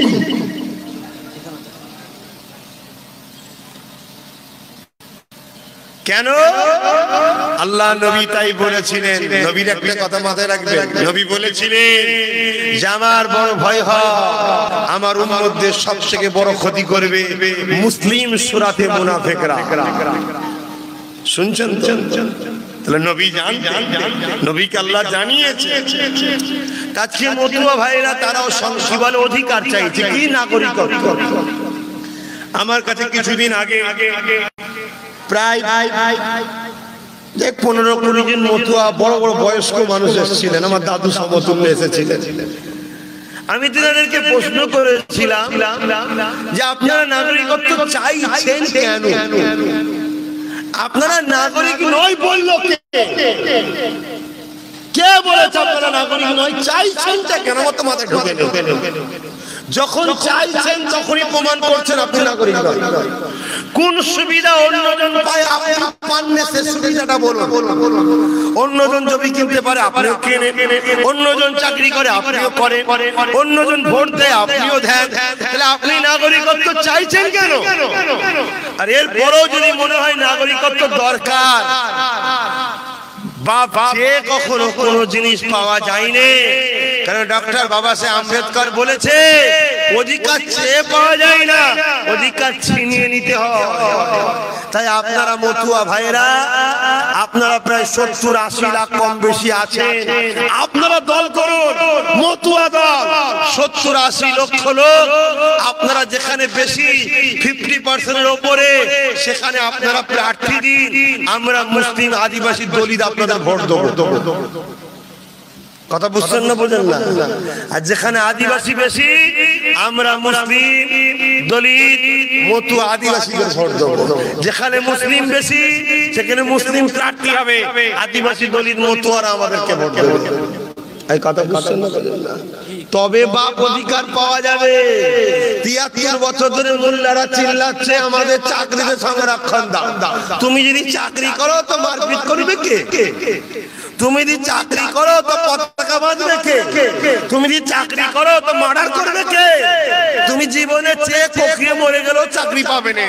চাকরি যদি চাও, যার দল নেই তার বল নেই, নিজে দল করো, দল করে ক্ষমতার সিংহাসনে বসো, বসে নিজে আইন তৈরি করো, তবে চাকরি পাবে। কথা খারাপ লাগছে? আদে কম সুদরা। তবে হ্যাঁ, অনেক খুশি মহান স্রষ্টা রব্বুল আলামিনের দয়ায় বাংলায় একটা ইনকিলাব হতে চলেছে। আদিবাসী ভাই, দলিত ভাই, মতুয়া ভাই, আমার মুসলিম ভাই, আমরা সব এক হচ্ছি।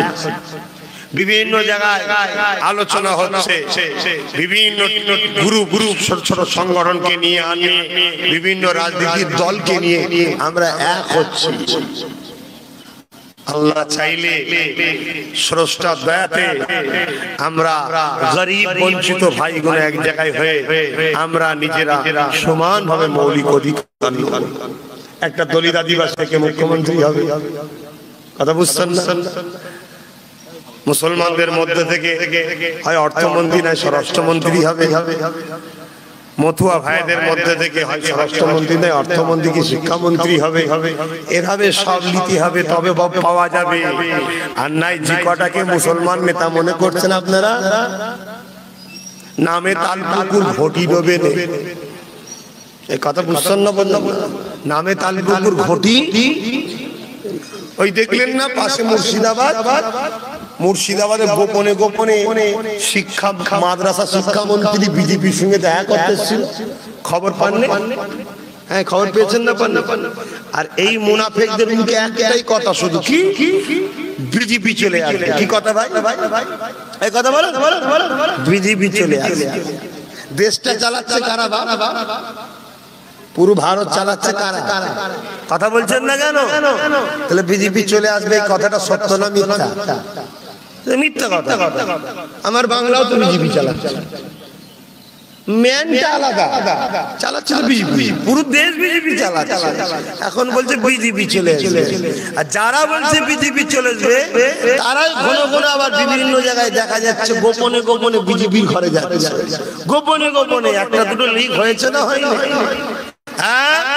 যারাই বলছে বিজেপি চলে আসবে তাদেরই দল থেকে বেরিয়ে বেরিয়ে সব বিজেপিকে শক্ত করছে। কথা বুঝছেন না? বোঝেন না? আর এইদিকে বলছে বিজেপি চলে যাবে।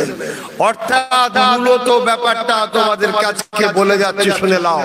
যদি ভালো লাগে মেনে নেবে, না ভালো লাগে কোনো পুকুর থাকলে যাওয়ার সময় কথাগুলোকে ফেলে দিয়ে চলে যাবে, মিটে যাবে।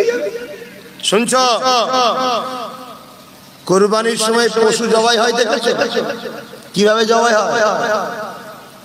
কথা বলুন। হাত পা বেঁধে যিনি জবাই করে মৌলানা সাহেব বা ইমাম সাহেব, তিনি কি হাত পা বাঁধে না অন্যজন বাঁধে? অন্যজন বাঁধে। যখন বাঁধা হয় তখন মৌলানা সাহেব কি সেখানে দাঁড়িয়ে থাকে না সাইডে থাকে? কেন ভাই? বাঁধা কমপ্লিট না হলে মৌলী সাহেব আসবে না। কেন? কেন মৌলী সাহেবের হাতে যে জিনিসটা আছে যদি এক গরু দেখে ফেলে, মৌলী সাহেবকে এমন নতুন হবে না, কোন হসপিটাল নেবে না, তখন বলে সব ফেল। কি অতএব গায়ে মাথায় হাত বুলিয়ে, খড় খাইয়ে, পানি খাইয়ে, হাত পা বেঁধে রেডি করে একজন, বাঁধা হয়ে গেল, ভাল ভাল করে গরু চেয়ে আছে, এইবারে চলে এসছে মৌলী সাহেব ছুরি নিয়ে জবাই করবে, তখন আর কোনো উপায় থাকে?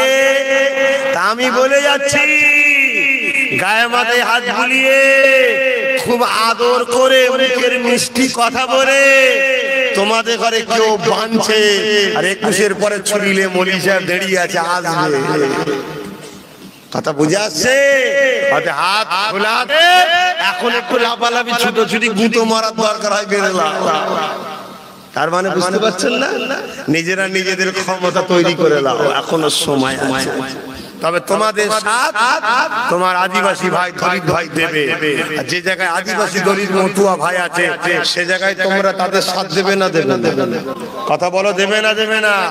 নাই নেমো খারামি করা হবে, গাদ্দারি করা হবে, ধোঁকাবাজি করা হবে। যারা ধোঁকাবাজ হয়, ইসলাম বলছে তারা সব থেকে কঠিন জাহান্নামে যাবে। কথা মাথায় ঢুকছে?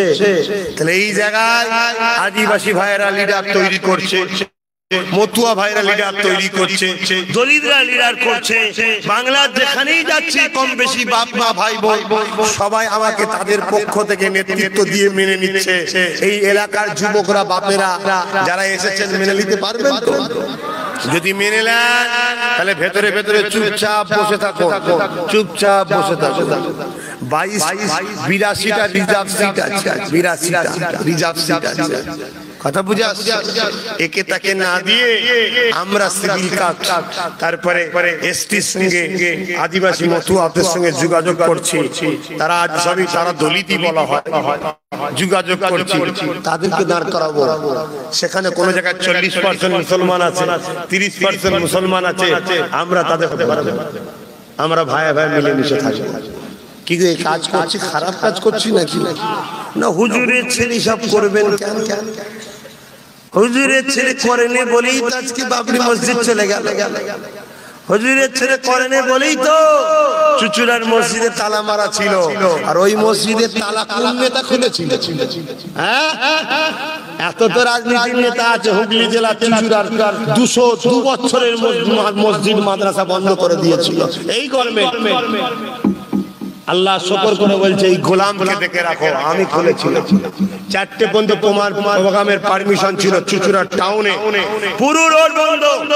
আজকের কথা নয়, আজকের কথা নয়, অনেকদিন হয়ে গেছে। তখন তো আল্লাহ শুকর আব্বাস সিদ্দিকীর এত ভালোবাসা তখন ছিল না, এখন তো আরো ভালোবাসার লোক হয়ে গেছে। তখনকার কথা ওই চুচুড়ার রাত বন্ধ করে, ঘড়ি মরে, পুরো রোড বন্ধ করে 4টে পর্যন্ত পারমিশন ছিল। 4:30 হয়ে গেছে। একটাই কথা, মসজিদ খুলবো, নামাজ পড়বো, যাবো, আর নয় লাশ যাবো, দুটোর মধ্যে একটা। দ্বিতীয় কোনো অপশন নেই।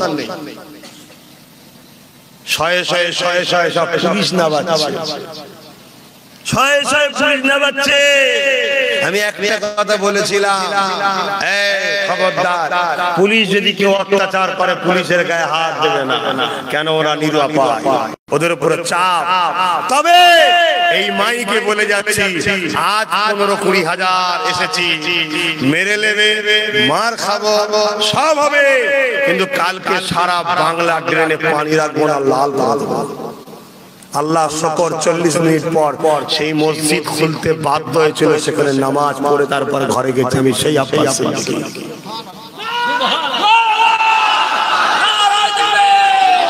আরে জীবন তো এই জীবন দিয়েছে তো স্রষ্টা, অতএব এই জীবন স্রষ্টা ছাড়া কারো হুকুমে চলবে না।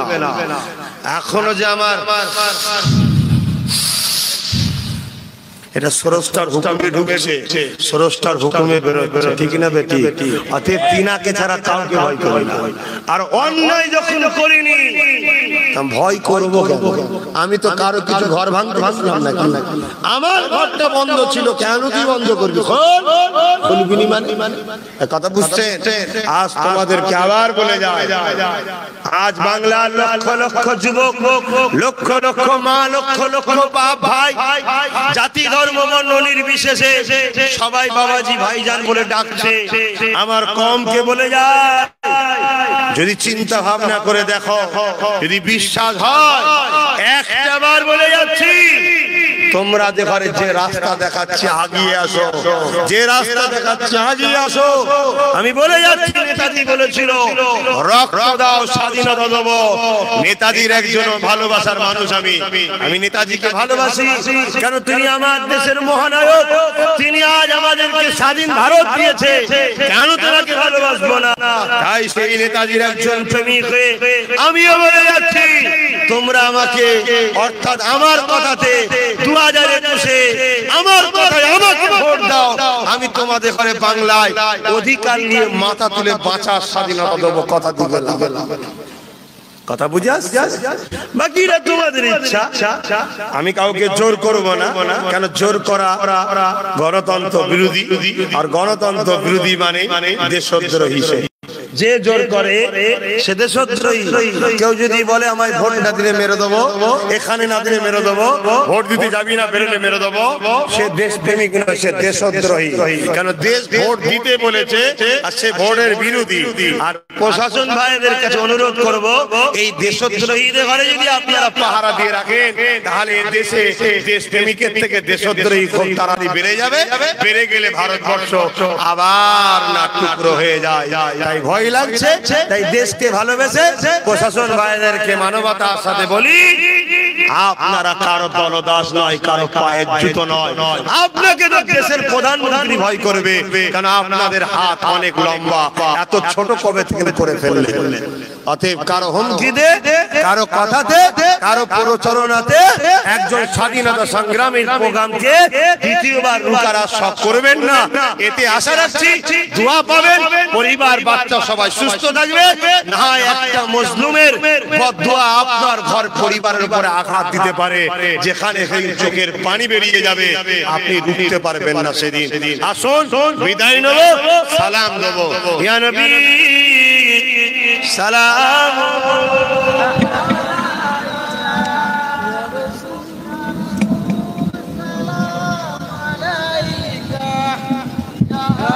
উঠবেন আর থাক থাক থাক।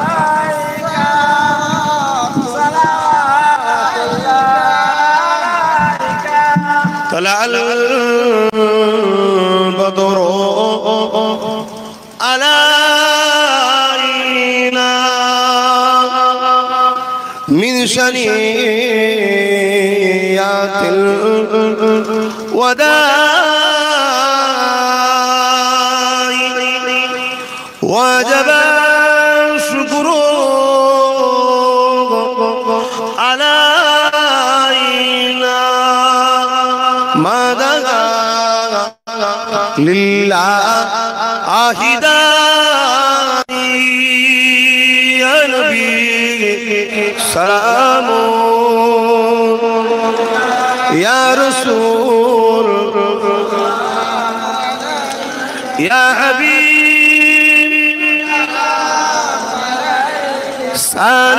صلوات الله। আমার আব্বা ভাইরা, কিছু কথা আলোচনা করলাম।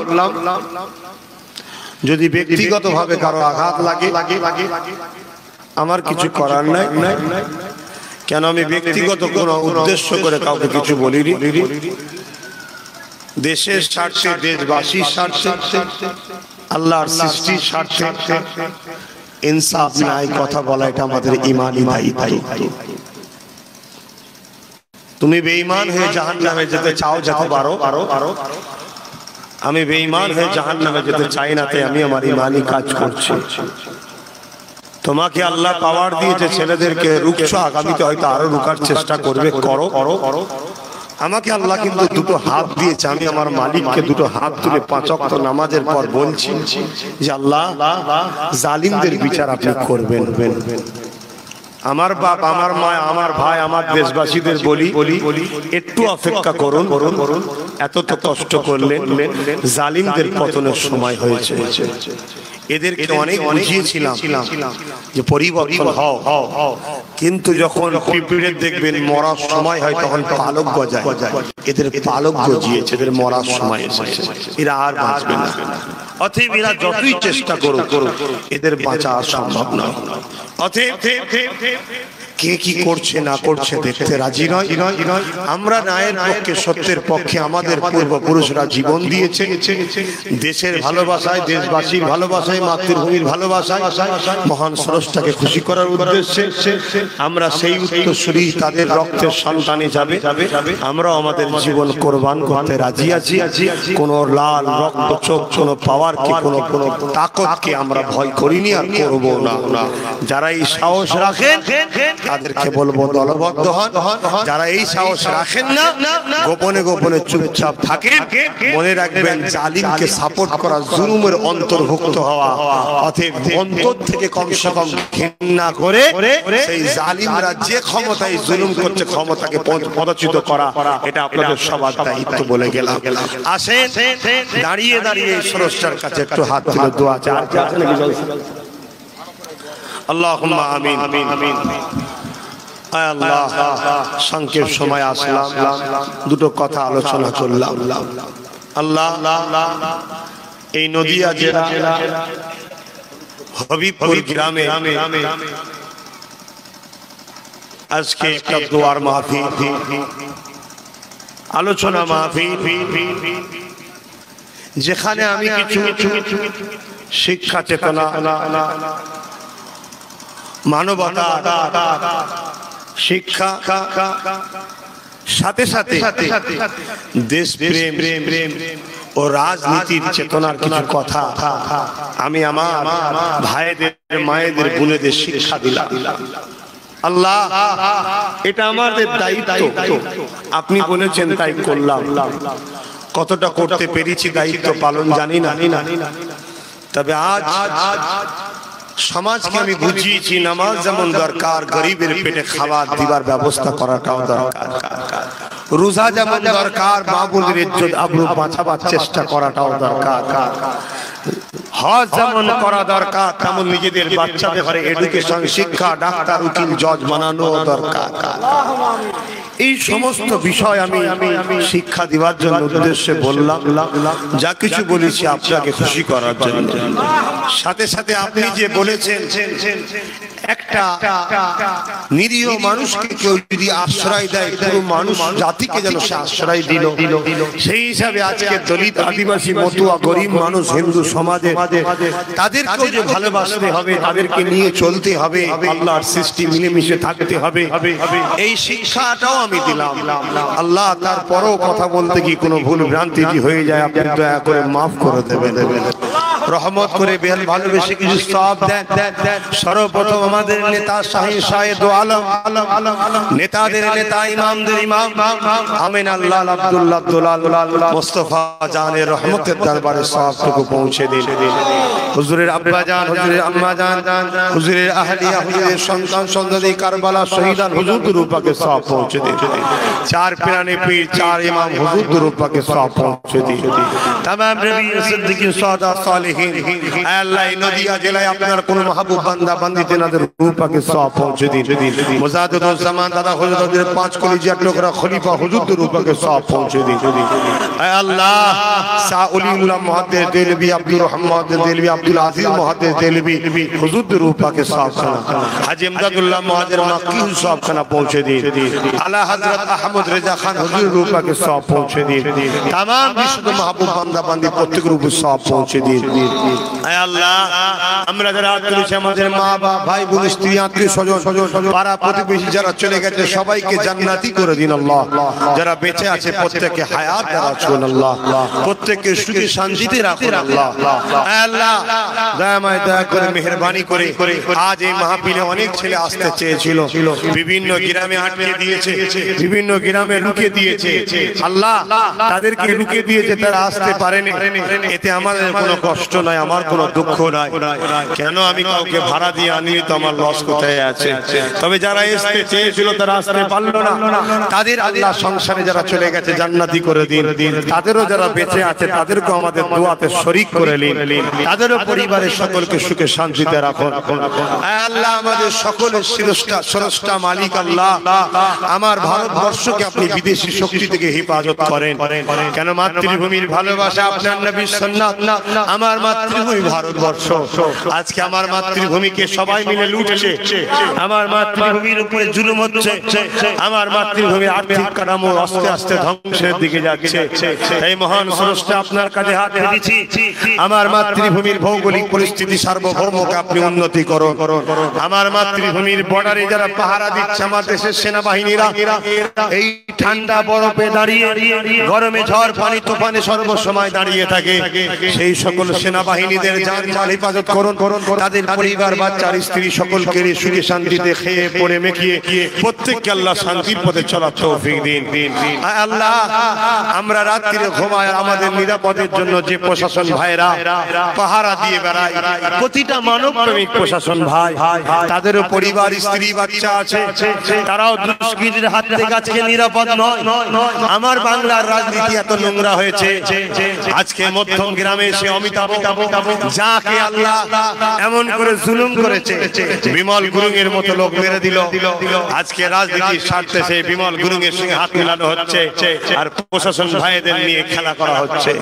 তাই আমার দেশের প্রশাসন ভাইদের জন্য হাত তুলেছি, তাদেরকেও সুস্থ রাখুন, ভালো রাখুন, তাদের স্ত্রী পরিবার বাচ্চা সবাইকে মিলেমিশে শান্তির পক্ষে মানবতার সাথে চলার তৌফিক দিন।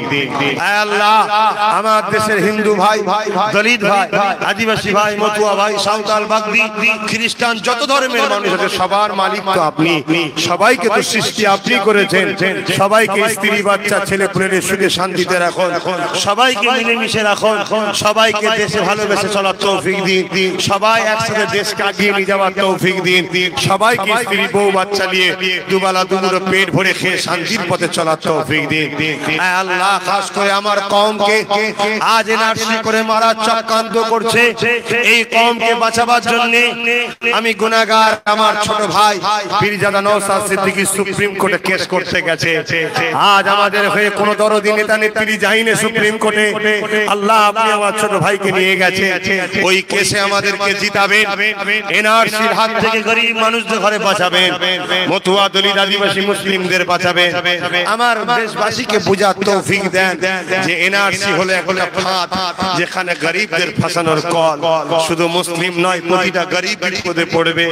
এনআরসির হাত থেকে আমার দেশবাসীকে বাঁচান, গরিবদের বাঁচান। খাস করে আমার কওমকে টার্গেট করেছে, আমার কওমকে আপনি বাঁচান। আল্লাহ যারা আমার দেশ ও দেশবাসীকে লুটছে, সেই সকল নেতা মন্ত্রীদের ধ্বংস করুন, তাদের বিশ্বাস বন্ধ করে দিন, তাদেরকে আপনি ডেকে নিন। আমার দেশ, আমার দেশবাসীর মধ্যে এমন ভালো সৎ লিডার দিন, যারা দেশ ও দেশবাসীকে আগিয়ে নিয়ে যাওয়ার কথা ভাববে, লুটবে না, সবাইকে পেয়ার করবে, সবাইকে বাঁচার স্বাধীনতা দেবে। আজকের এই জলসা কমিটিকে কবুল করুন, এই এই জলসা কমিটির উপরে যারা জুলুম করেছে, আয় আল্লাহ ওদেরকে হেদায়েত করুন, বোঝে না হেদায়েত করুন, বোঝে না হেদায়েত করুন। যদি হেদায়েত কপালে না থাকে, বিচার আপনার কাছে দিলাম, তাদের বিচার আপনি করবেন। খানদানে রাসূল আসাতে কিছু মানুষ খুশি হয়েছে, যারা খুশি হয়েছে এদের উপরে যারা জুলুম করবে তাদের বিচার আপনি করবেন। আমাদের আল্লাহ ক্ষমতা তো আপনি দিয়েছেন, এই হাত তো আপনার ক্ষমতায় তুলছি, এই নিঃশ্বাস তো আপনার ক্ষমতায় টানছি। দাদাগিরি ঠান্ডা হয়ে যাবে যখন নিঃশ্বাস বন্ধ হয়ে যাবে। আল্লাহ আপনার কাছে বিচার দিলাম, আপনি বিচার করবেন। আমার এক ভাই অত্যন্ত ভালো মানুষ, আপনারই সৃষ্টি, আমার বীরেন্দ্র মাহাতো ভাই, সে একটা কঠিন বিমারের মধ্যে আছে। আমাদের সকলের স্রষ্টা, আপনি তো বিমার দেন, আমার ওই ভাইকে বিমার মুক্ত করে দেন। আমার ওই ভাইকে দেশ প্রেমিক বানান, মানবতা প্রেমিক বানান, সকলকে মিলেমিশে শান্তির পথে চলার তৌফিক দেন। আল্লাহ আমি গুনাহগার, আপনার কাছে হাত তুলছি। আল্লাহ এই গরিবদের খাদেম হিসাবে আমাকে কবুল করুন, দেশ প্রেমিক হিসাবে কবুল করুন। আপনার সৃষ্টির জন্য আমাকে আরো এগিয়ে যাওয়ার তৌফিক দিন। আমিন। বারহাক লা ইলাহা ইল্লাল্লাহ মুহাম্মাদুর রাসূলুল্লাহ সাল্লাল্লাহু আলাইহি ওয়াসাল্লাম। ভাই শেষ একটা কথা, ডিসেম্বরে দল ঘোষণা হচ্ছে,